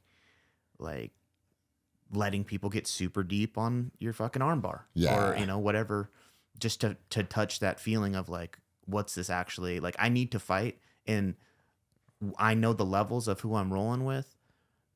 There's always something you can learn from anybody. Yeah. Like, I don't care if it's their first fucking day. Like, there's a lesson to be learned if you're willing to listen and take it. Like from white belt Annie. Do you know her? Oh, fuck yeah, I know. You got some rounds with her yet? Yeah, she's awesome, dude. Fucking she's little awesome. savage, dude. And she I haven't really done this that often. Bullshit, Annie. Bro, I beat her up last night. Did you? I did. Yeah. I was like, she's a new female white belt, but she's so tough. Yeah. And I was like, you know what? It's And he's this is my third or fourth roll with her, saying like, I don't know anything. I'm like, I don't want to fucking hear it anymore. We're done. And I We're gave done her with the that. fucking business, and she's like, well, that was different. I said, yeah, that's what you get now.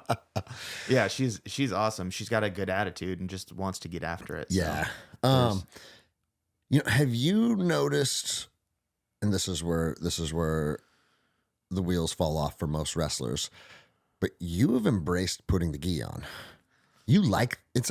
I think you like the gi. Is that a fair thing to say? yeah, I mean, I like the gi. I don't like the injuries that come with the gi, I feel like. Oh, interesting. Because I feel like I have way more control in a gi.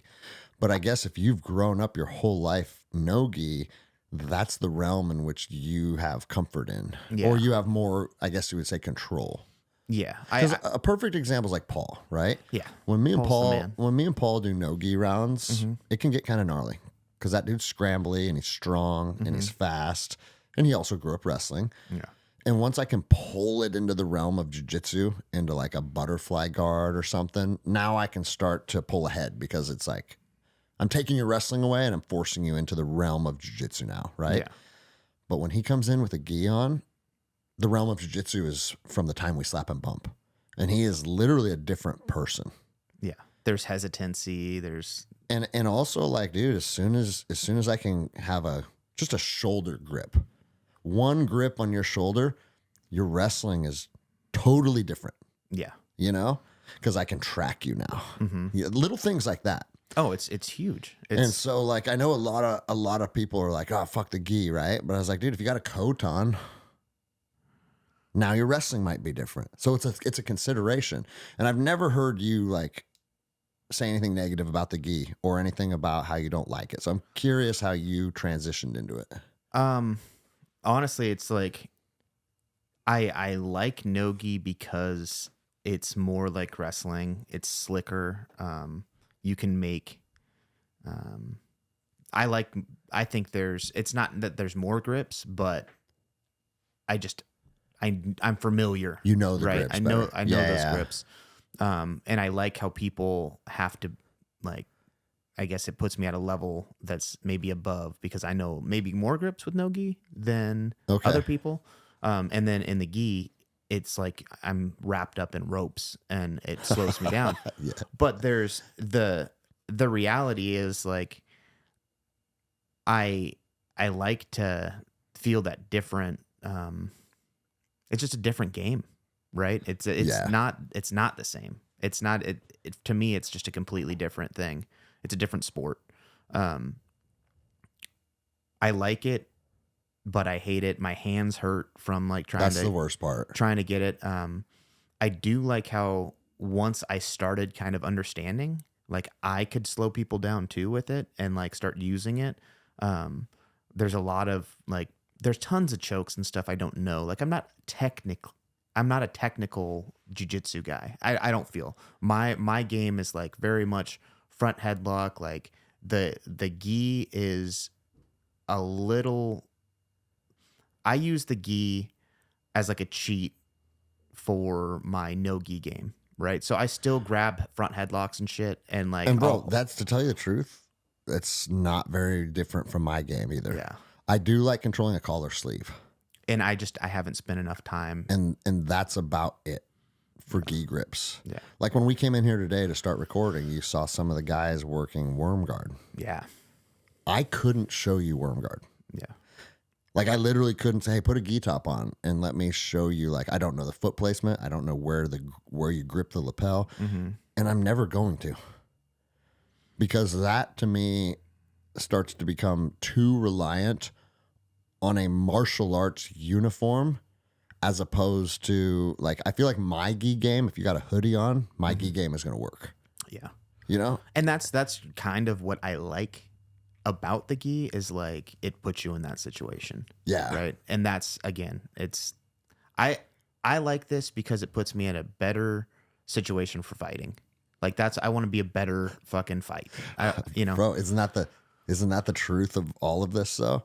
You'd think, but mean, then that's you the see some of these videos foundation. that are wild out there that That's are the like, foundation of martial arts, is to fuck people up. yeah. And, you know, it's funny because, like, when you get into these sometimes I get pulled into these jiu-jitsu forums where I never comment. I have no interest in really engaging, but I just want to see like the temperature of what people are talking about and what they think, and I'll read some of the comments. And it's like, it's very apparent that that's lost on a lot of people. It's like jiu-jitsu in its core is about fucking people up. Mm-hmm. And I've fucked people up with jiu-jitsu before. Yeah. Therefore, I know, it's been beta tested. It fucking works. Yeah. Oh, 100%. But I also I realize that it's like, hey, there's also so much more, right? Like, don't come here because you need self-defense. Come here for part of what I need is self-defense. This is all the other stuff that I need. So if you want to play inverted De La Worm guard, like, cool, I can appreciate that. But I still think it's important to understand in its core of cores, where is this applicable to help me out of a violent encounter? 100%. And if you don't have that, I feel like you're missing something. Yeah. Well, that's why I think that my game is more on top, mount, heavy. Like, I go to my back to learn, but I don't. But that's not you're not going to go there if you're trying to implement your game. If my game is snap, shot, side control, like, breaking your arm. Yeah, like that's same, it, bro. Or snap, front headlock, choking you. Like that's it. I'm not doing anything else. And that's it. And it's just it's not, dude, it's not technical, but it works. It's efficient, and it's like, this is in the streets. If this is what happened, I'm not going to roll to my back for fucking anything, bro. And the thing is, it's like, if another important aspect of self-defense style fighting is being able to disengage on your terms. Mm-hmm.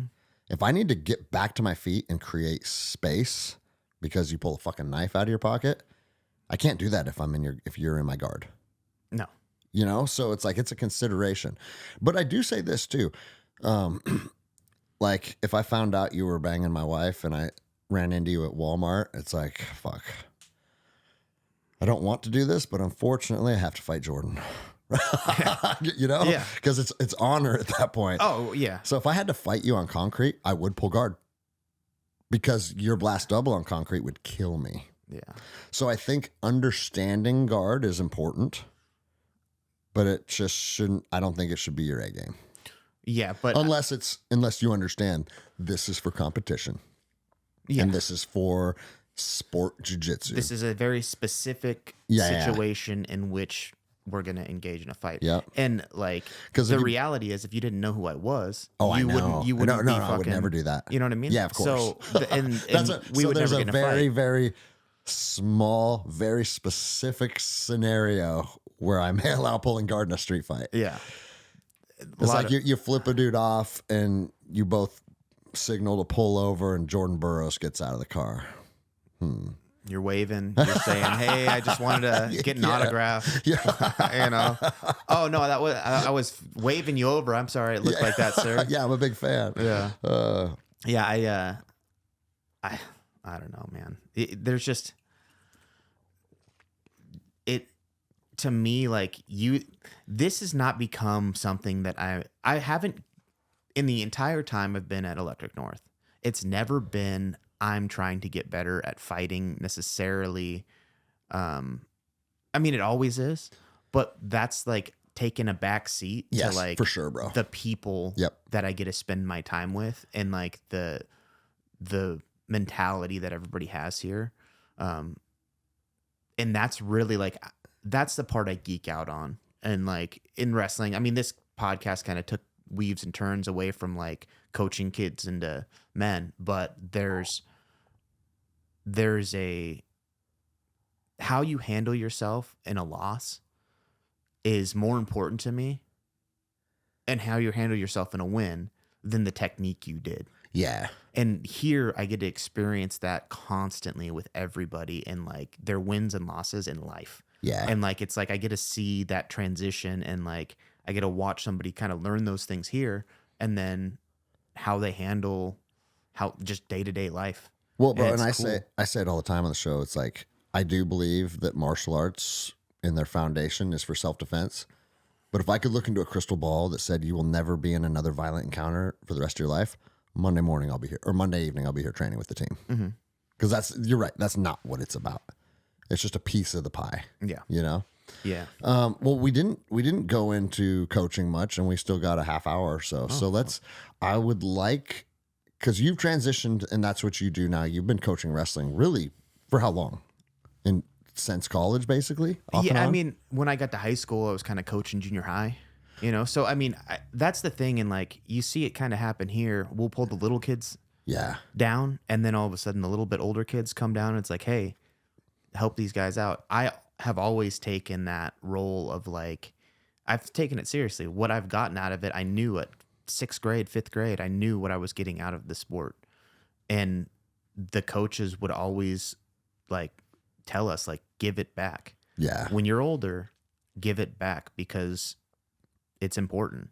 And I think like jiu-jitsu is kind of, it's weird because jiu-jitsu seems to like,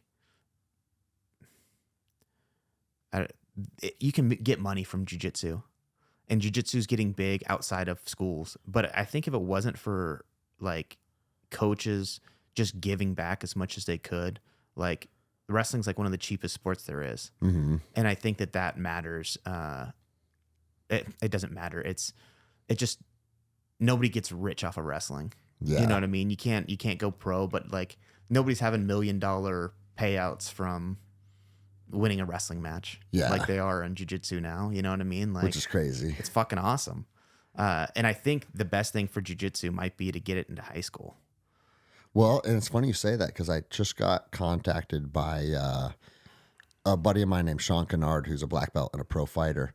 And he said, hey, there's this guy that I know, and he's making connections. I think he connected with Jocko, and like that's his life mission. It would be big. That's what he's trying to do. Yeah. Yeah. It would be really big. There's always room at the table if it's not a winter sport. Fucking cool. Mm-hmm. Like make it a spring sport or something, so it doesn't fuck up wrestling. Because I think that you'd want that to work hand in hand. Yeah, you don't want to overlap like that. But Well, bro, and in contrary to what some people think, because I've seen it here, like Christie's kids, for example. yes, I was you know? just thinking that. And I have kids ask me, they're like, hey, should I take wrestling season off from jiu-jitsu and do wrestling? And every time a kid asks me that, I say 100% yes. And if a coach ever tells you otherwise, they're lying to you. Yeah. And Christie's kids had really good wrestling seasons, and they're primarily jiu-jitsu kids. Mm-hmm. And so it proves like if you can understand the differences and the nuances, one serves the other. Absolutely. 100%. Yeah. And so That cross training is awesome. I mean, what ends up happening is the pressures are different, right? So like you can get to backs easier in wrestling than you can in jiu-jitsu. It's a lot harder to get somebody's front, right? Yeah. Getting belly to belly is kind of tough. Well, bro, and if you defend one like vehemently, sometimes the other starts to open up now. Yeah. And since wrestling, you're terrified of having your shoulders on the ground, what does that mean? You're more likely to have your shoulders up. Mm-hmm. So now your back starts to become exposed. It's just those little different nuances that you need to understand. Yeah. And like when you go to turn somebody in wrestling, you get resistance, which opens up like they're going to post a leg. Uh-huh. So I know I'm going to like run a half and they're going to resist. They're going to post their leg out, and that's going to open me up for getting my legs in, right? Or whatever it may be. And in jiu-jitsu, you go to do the same thing, and they just go with it. And now you're on top of them, out of position with their face in your belly, and you're like off to the side. Like it's like, shit, that didn't work the way. I'm out of position now. Yeah. And like finding all of those little nuances everywhere between wrestling and jiu-jitsu, that's where like I think the money's made when you're kind of start like putting all that, like trying to transition. Yeah. And being willing to look for that also. Yeah. What age are you coaching right now? High school kids? I took the season off. Because your knees because my fucked knee up? was fucked up.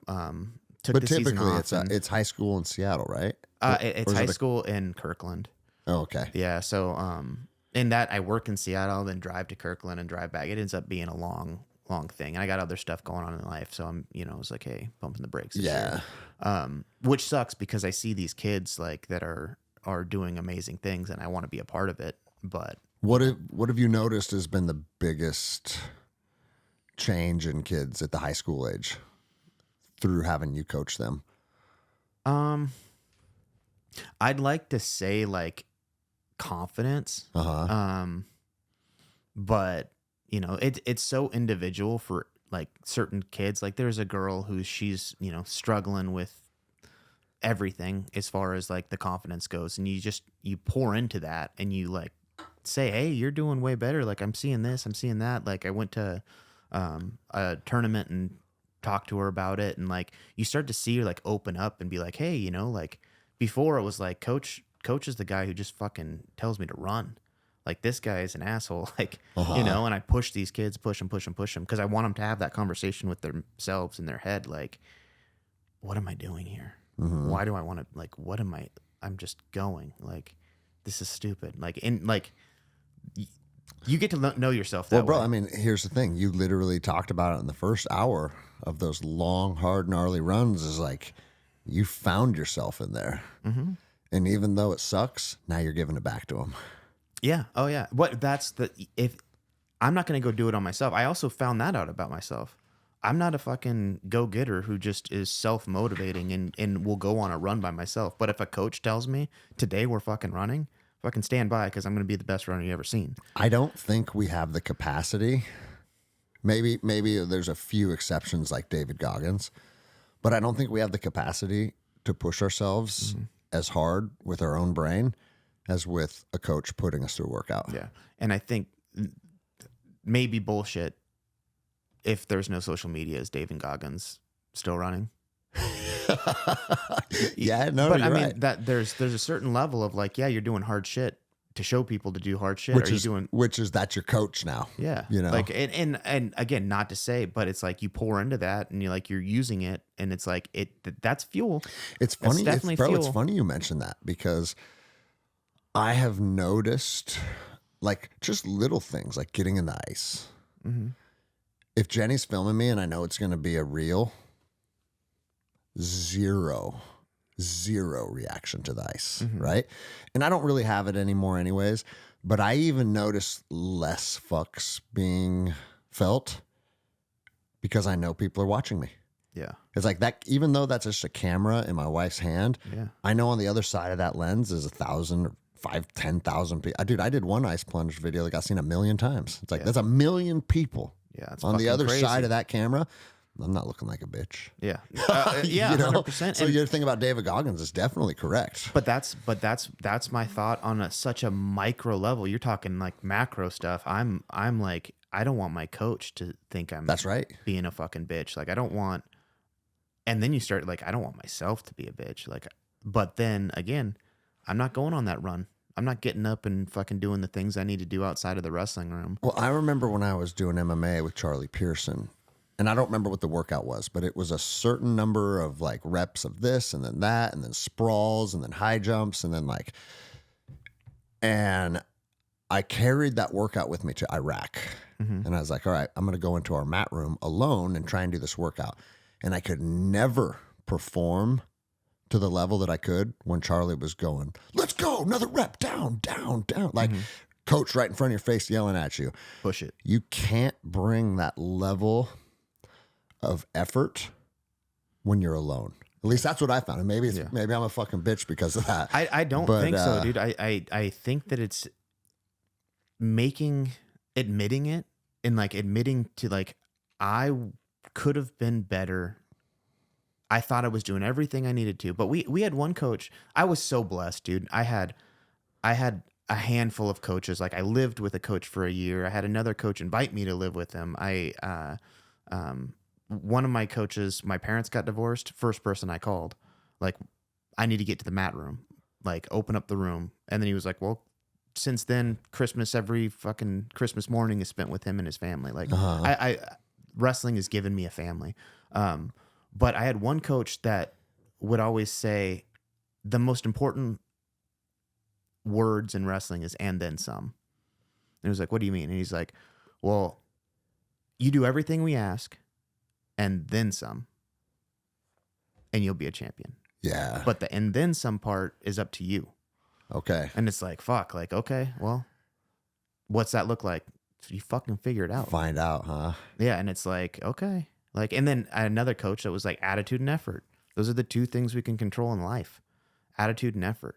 Like, what are you putting into this? How are you manifesting these things? And we did like mental work and like turning down the lights and like visualizing a match, visualizing standing on the top of a podium, visualizing your hand getting raised, telling yourself positive affirmations over and over and over and over, having happy music playing, not fucking dark fucking.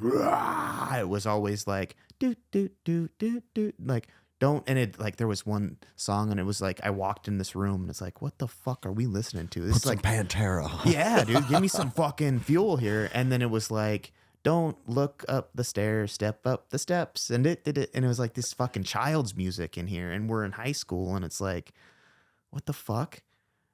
And it's like, well, I guess I'm in a room with fucking 15 national champions. So I guess this is what their method is. And Yeah. we're leaning in. And next thing you know, by 2 weeks later, you're fucking singing all the songs. And like, but that constant like pushing the positivity was huge.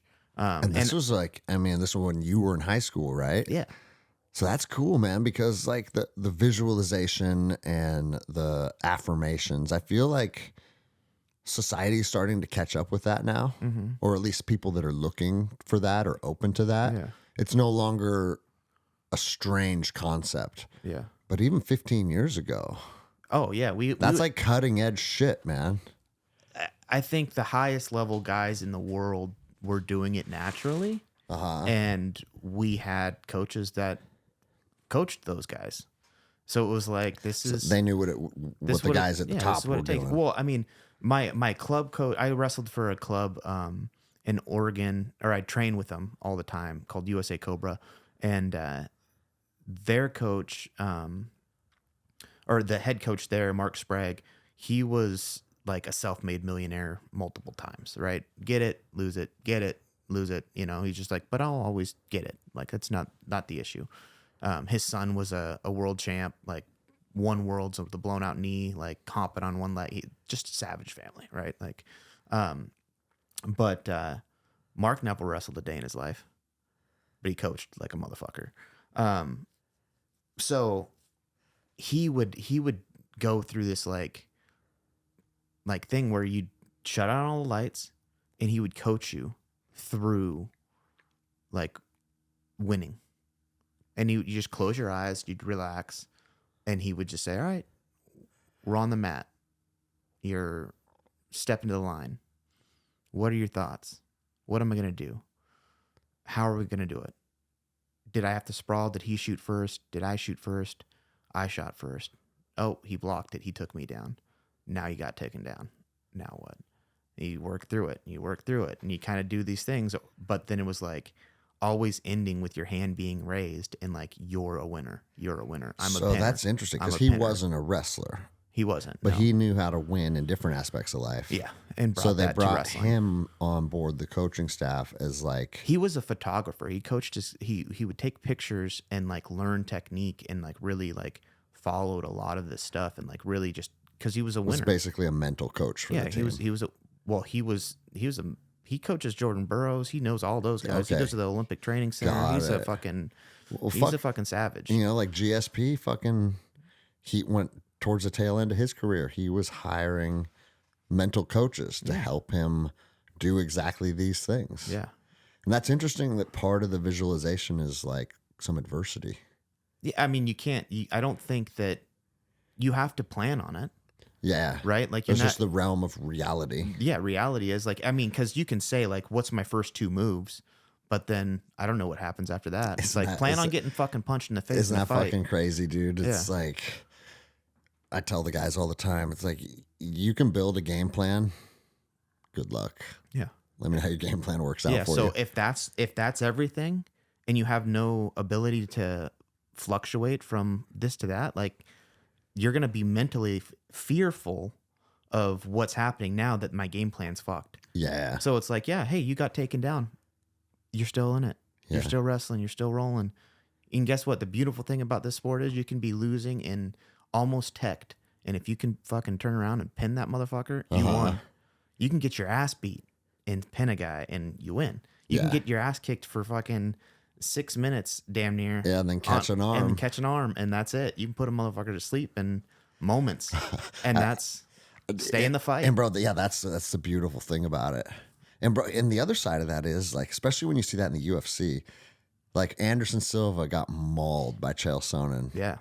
We were training with him when that happened. 24.5 minutes. He would come to the wrestling room and we'd roll with him. Yeah. Yeah, because we were right next to Westland. So he would come in and we'd fucking get a roll with him during that. So we went out to the bars watching that fight. Oh, bro. So knowing you guys that we've were been just fucking training with this like, motherfucker. Oh, what was that like, dude? It was the fuck, like, I've never been more invested into a fucking UFC fight. In that the moments, just devastating. Just took my heart and fucking, I was like, oh my God. That's like, hilarious, he dude. Almost because fucking my did emotions were on the complete other end of the spectrum. Oh, really? I've always liked Chael Sonnen, but when Anderson Silva was in his prime, I considered him the best fighter of all time. Yeah, he was fucking And like unreal. I've never been a bigger fan of a fighter than Anderson Silva. And when he just couldn't put it together with Chael that night. And here's the crazy thing. I was on a 180-mile bike ride from I did 3 mountain passes. I like drove over Snoqualmie, Blewett Pass, and Stevens Pass. And in the evening, we would set a tent up somewhere, right? And me and Scott Wells had our fucking tent up in some town and went to a little bar, and that fight was on. Dude. And that's a good guy to watch fight with. Yeah, dude. And fucking sure as shit, dude, got his ass beat for 24.5 minutes. And with 30 seconds left, Anderson Silva throws a triangle and submits him. And dude, he could have just got up and fucking walked away, you know, just fucking like, but he told us, he was like, I'm going to walk across that fucking mat and I'm going to fuck this guy up and I'm going to beat the fuck out of him. I'm not going to stop. And he kept telling us that. And he was like, he was like, and it was like, okay, yeah. Like, and no one did that to Anderson Silva. Fuck no. But he was like, no one. But that's that mental fucking working, you know? I'm going to do this. This is what I am going to do. I will do this. What level of wrestler was Chael? He wrestled at, I think, Cal Poly. Okay. I think. I don't know what that means, though. I think he was a D1 wrestler. Okay. Yeah, but he wrestled at, was he a USA Cobra kid too? Like, I think he grew up in that same club. Okay. He's a solid wrestler. I mean, yeah, he's a varsity wrestler at Westland. I don't know his like credentials. Did you hear his public statement after the fight? He goes, I don't know what fucking world we're living in when you can beat the shit out of a man for 24.5 minutes. And with 20 seconds left, he just wraps his legs around your face for a second, and somehow he's declared the winner. Yeah. No, dude, he's got the best like Dude, one-liners. so awesome. Oh, dude, he's fucking hilarious. So a cool Chael Sonnen story. I was at UFC 102, Portland, Oregon. Randy Couture versus Rodrigo Nogueira. Okay. And I was down there with a group of friends, and there was this line of like meet the fighters. And there's a bunch of fighters sitting at these booths out front of the event center. That's cool. We go fucking just shake hands with the fighters, right? That was the night Damian Maia was fighting Nate Marquardt. Do you remember those guys? Oof. I'm older than you. So well, I'm trying to remember I mean, I've been watching the UFC since it was just the fucking guy. Yeah. You know what I mean? Like, so Damian Maia obviously is like one of the best jiu-jitsu guys to ever do MMA. Oh, yeah, I know who Damian Maia is. Okay. I'm trying to remember the fight. I can't remember the fight. And so one of his teammates is in the meet or greet booth or meet or greet lineup of fighters, and I had a Damian Maia shirt on. Sorry. Like I did a Damian Maia seminar. And that was one of the fights that I was excited about. Let's go watch this jiu-jitsu guy, you know? Yeah. And it was Shane Carwin. Remember him? Fucking tank of a man, bro. Yeah. And he goes, hey, so Damian Maia fan, huh?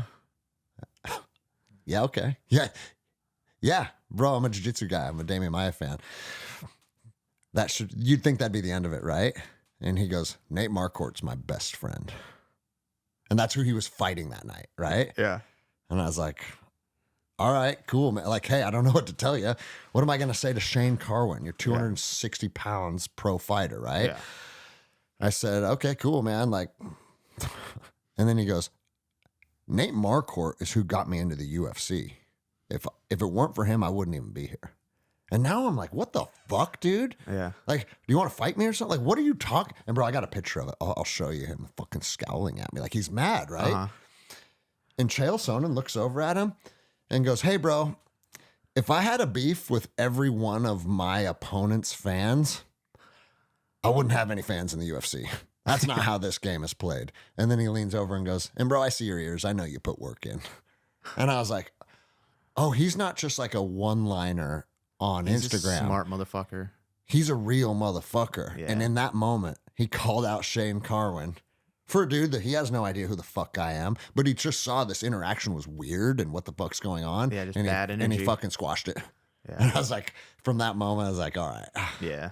Yeah, he was fucking cool, man. My club coach that coached up here, not in Oregon, went to Westland High School, so wrestled on the same team as him. So like I've always like been a fan of Chael Sonnen. Yeah. Like just like feel like these loose connections.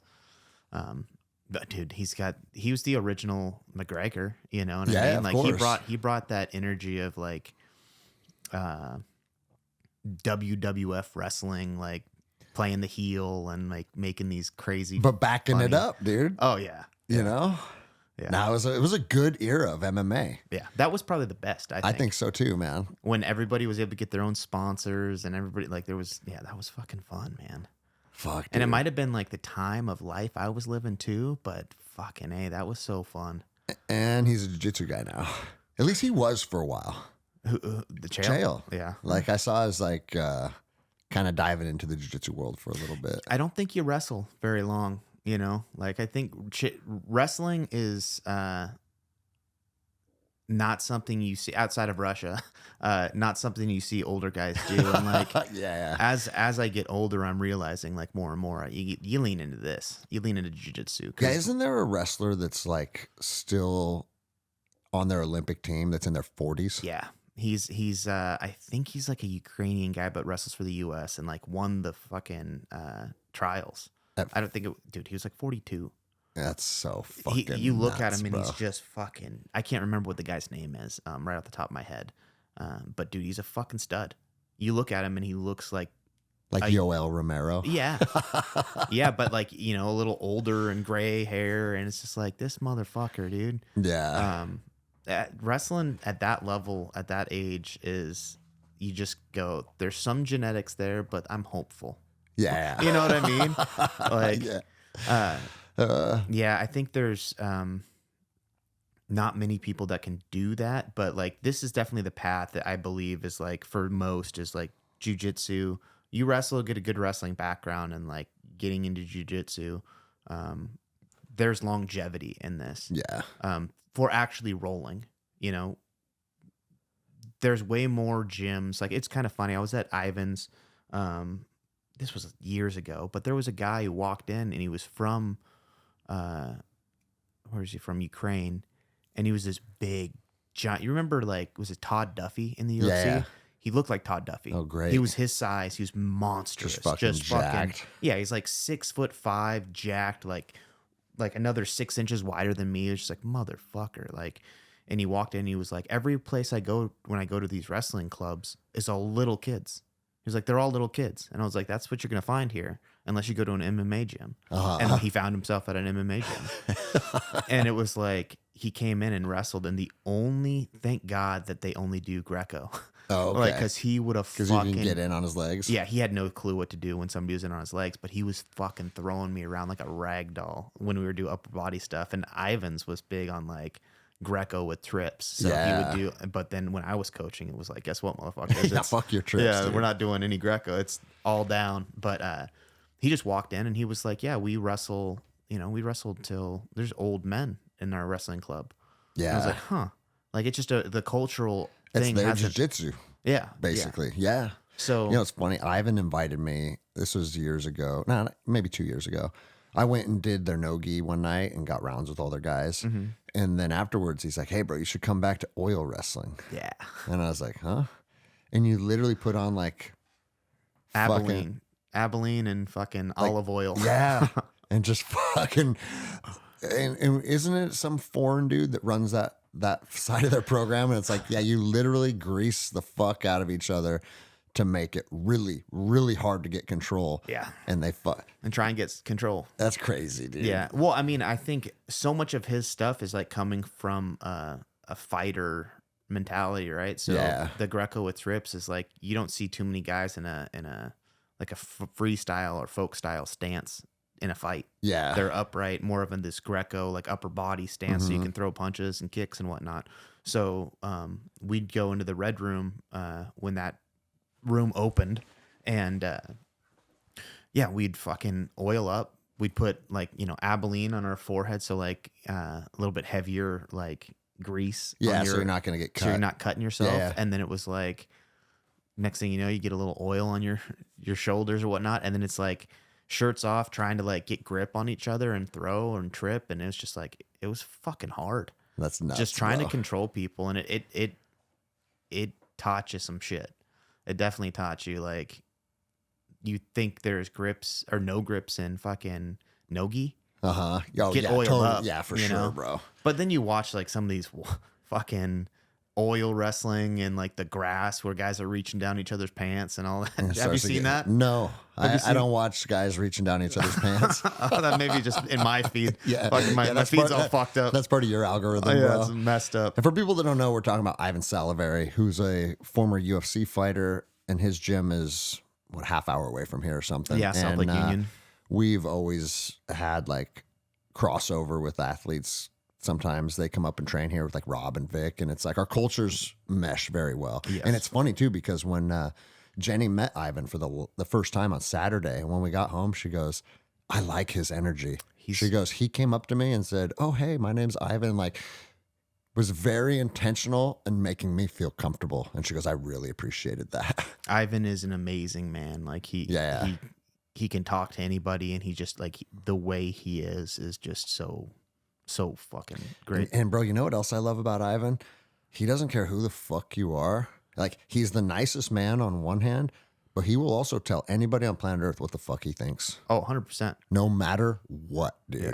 And I was like, even to the point where it's like, from a business standpoint, would you say that? Well, Ivan will say that. Mm-hmm. Whatever he thinks, you're going to know it. Yeah. And no, he's like, about it. He's about it, and I respect the fuck out of it. Yeah. It was, like I said, it was so cool. Like, I have a real tough time. Like, even after this podcast, I'm going to be like, fuck, I should have said this or should have said that. Like, I have a hard time in the moment of like saying what I want. And like I was telling you the other day, it was so cool having you two in the same room, because I see like these two like people who have given me like just jujitsu, right? Yeah. Giving me wrestling, giving me a place to have camaraderie.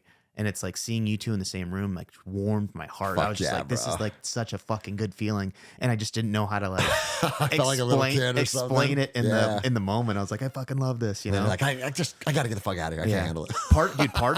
Part of me is like, I want like a wedding because of that, like getting all of the all the culture together, all the men and that have like enriched my life, and women, and like, bro, let's just have them all when the fucking weather shifts, let's just do a Ivan Salivary Electric North fucking bonfire out of the river. That'd be fun. That'd be a lot of fun. You know? Yeah. And just like make the teams unite for a night. Yeah. Because the vibe is there. Yeah. Oh yeah. They're fucking cool people. They're definitely cool people. Yeah. It's I think about I've always wanted to become a coach because of the regard I've held.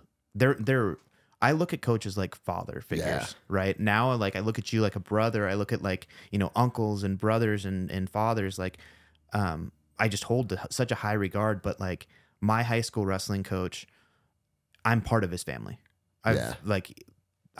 We are together. I would kill for that man. I would kill for all of them, right? Like, but there's a special bond I've gotten with my high school wrestling coach that like is unlike anything else. And I look at it, it was so powerful that like I felt bad on one hand because it's like my dad's still alive, like, and he has to watch his boy like bond with this other guy, and like that dynamic. And my dad was so fucking good to just allow that relationship to become whatever it was becoming, Yeah. and like not try and like overburden the like me and make me feel like I couldn't rely on this guy.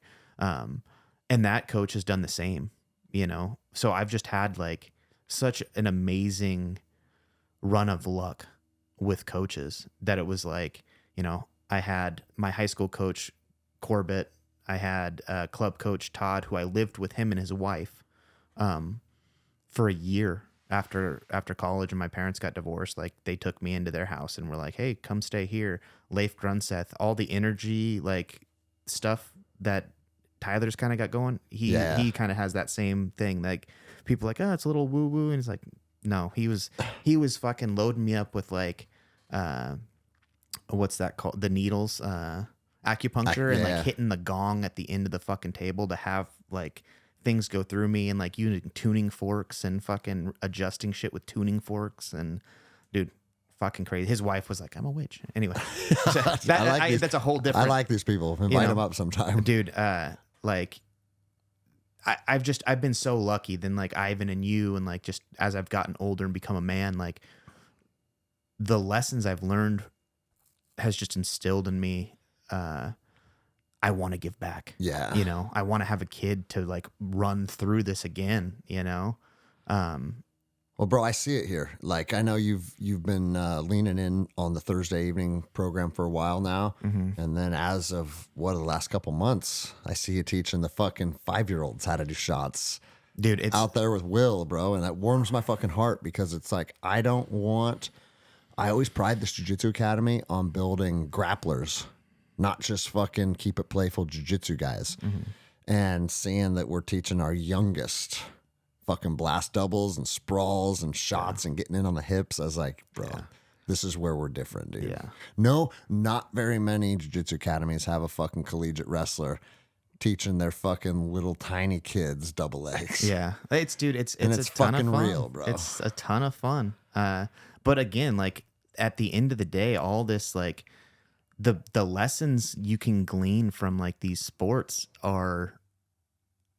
they transcend what we're doing here. That's why like learning how to win, being humble with like you're winning, learning how to lose and not freak out and take it on the chin. And like you said, that same feeling you get when you like the same feeling in your heart that you get when like somebody like stands up and goes, oh, I've never taken your back before. And you're like, oh, that exact feeling when you lose and you didn't want to lose and you tried and it didn't work out, like learning to deal with that and understand at a fucking young age how to fucking handle those emotions, that's going to put you so much further ahead in life and make the right decisions and not fucking blow up and end up in fucking prison or, you know, doing dumb shit, and like being emotionally like mature enough to like handle your shit.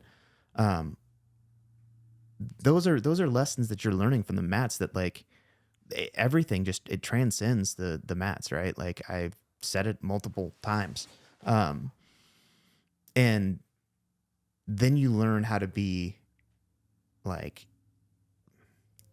you learn how to take it easy on people, but you like with your wins, with how they're, you know, if you want to, like that, there's so much shit you can unpack from years of fucking doing these sports that like it takes 30, 40, 50 years, the rest of your life to fucking get this stuff.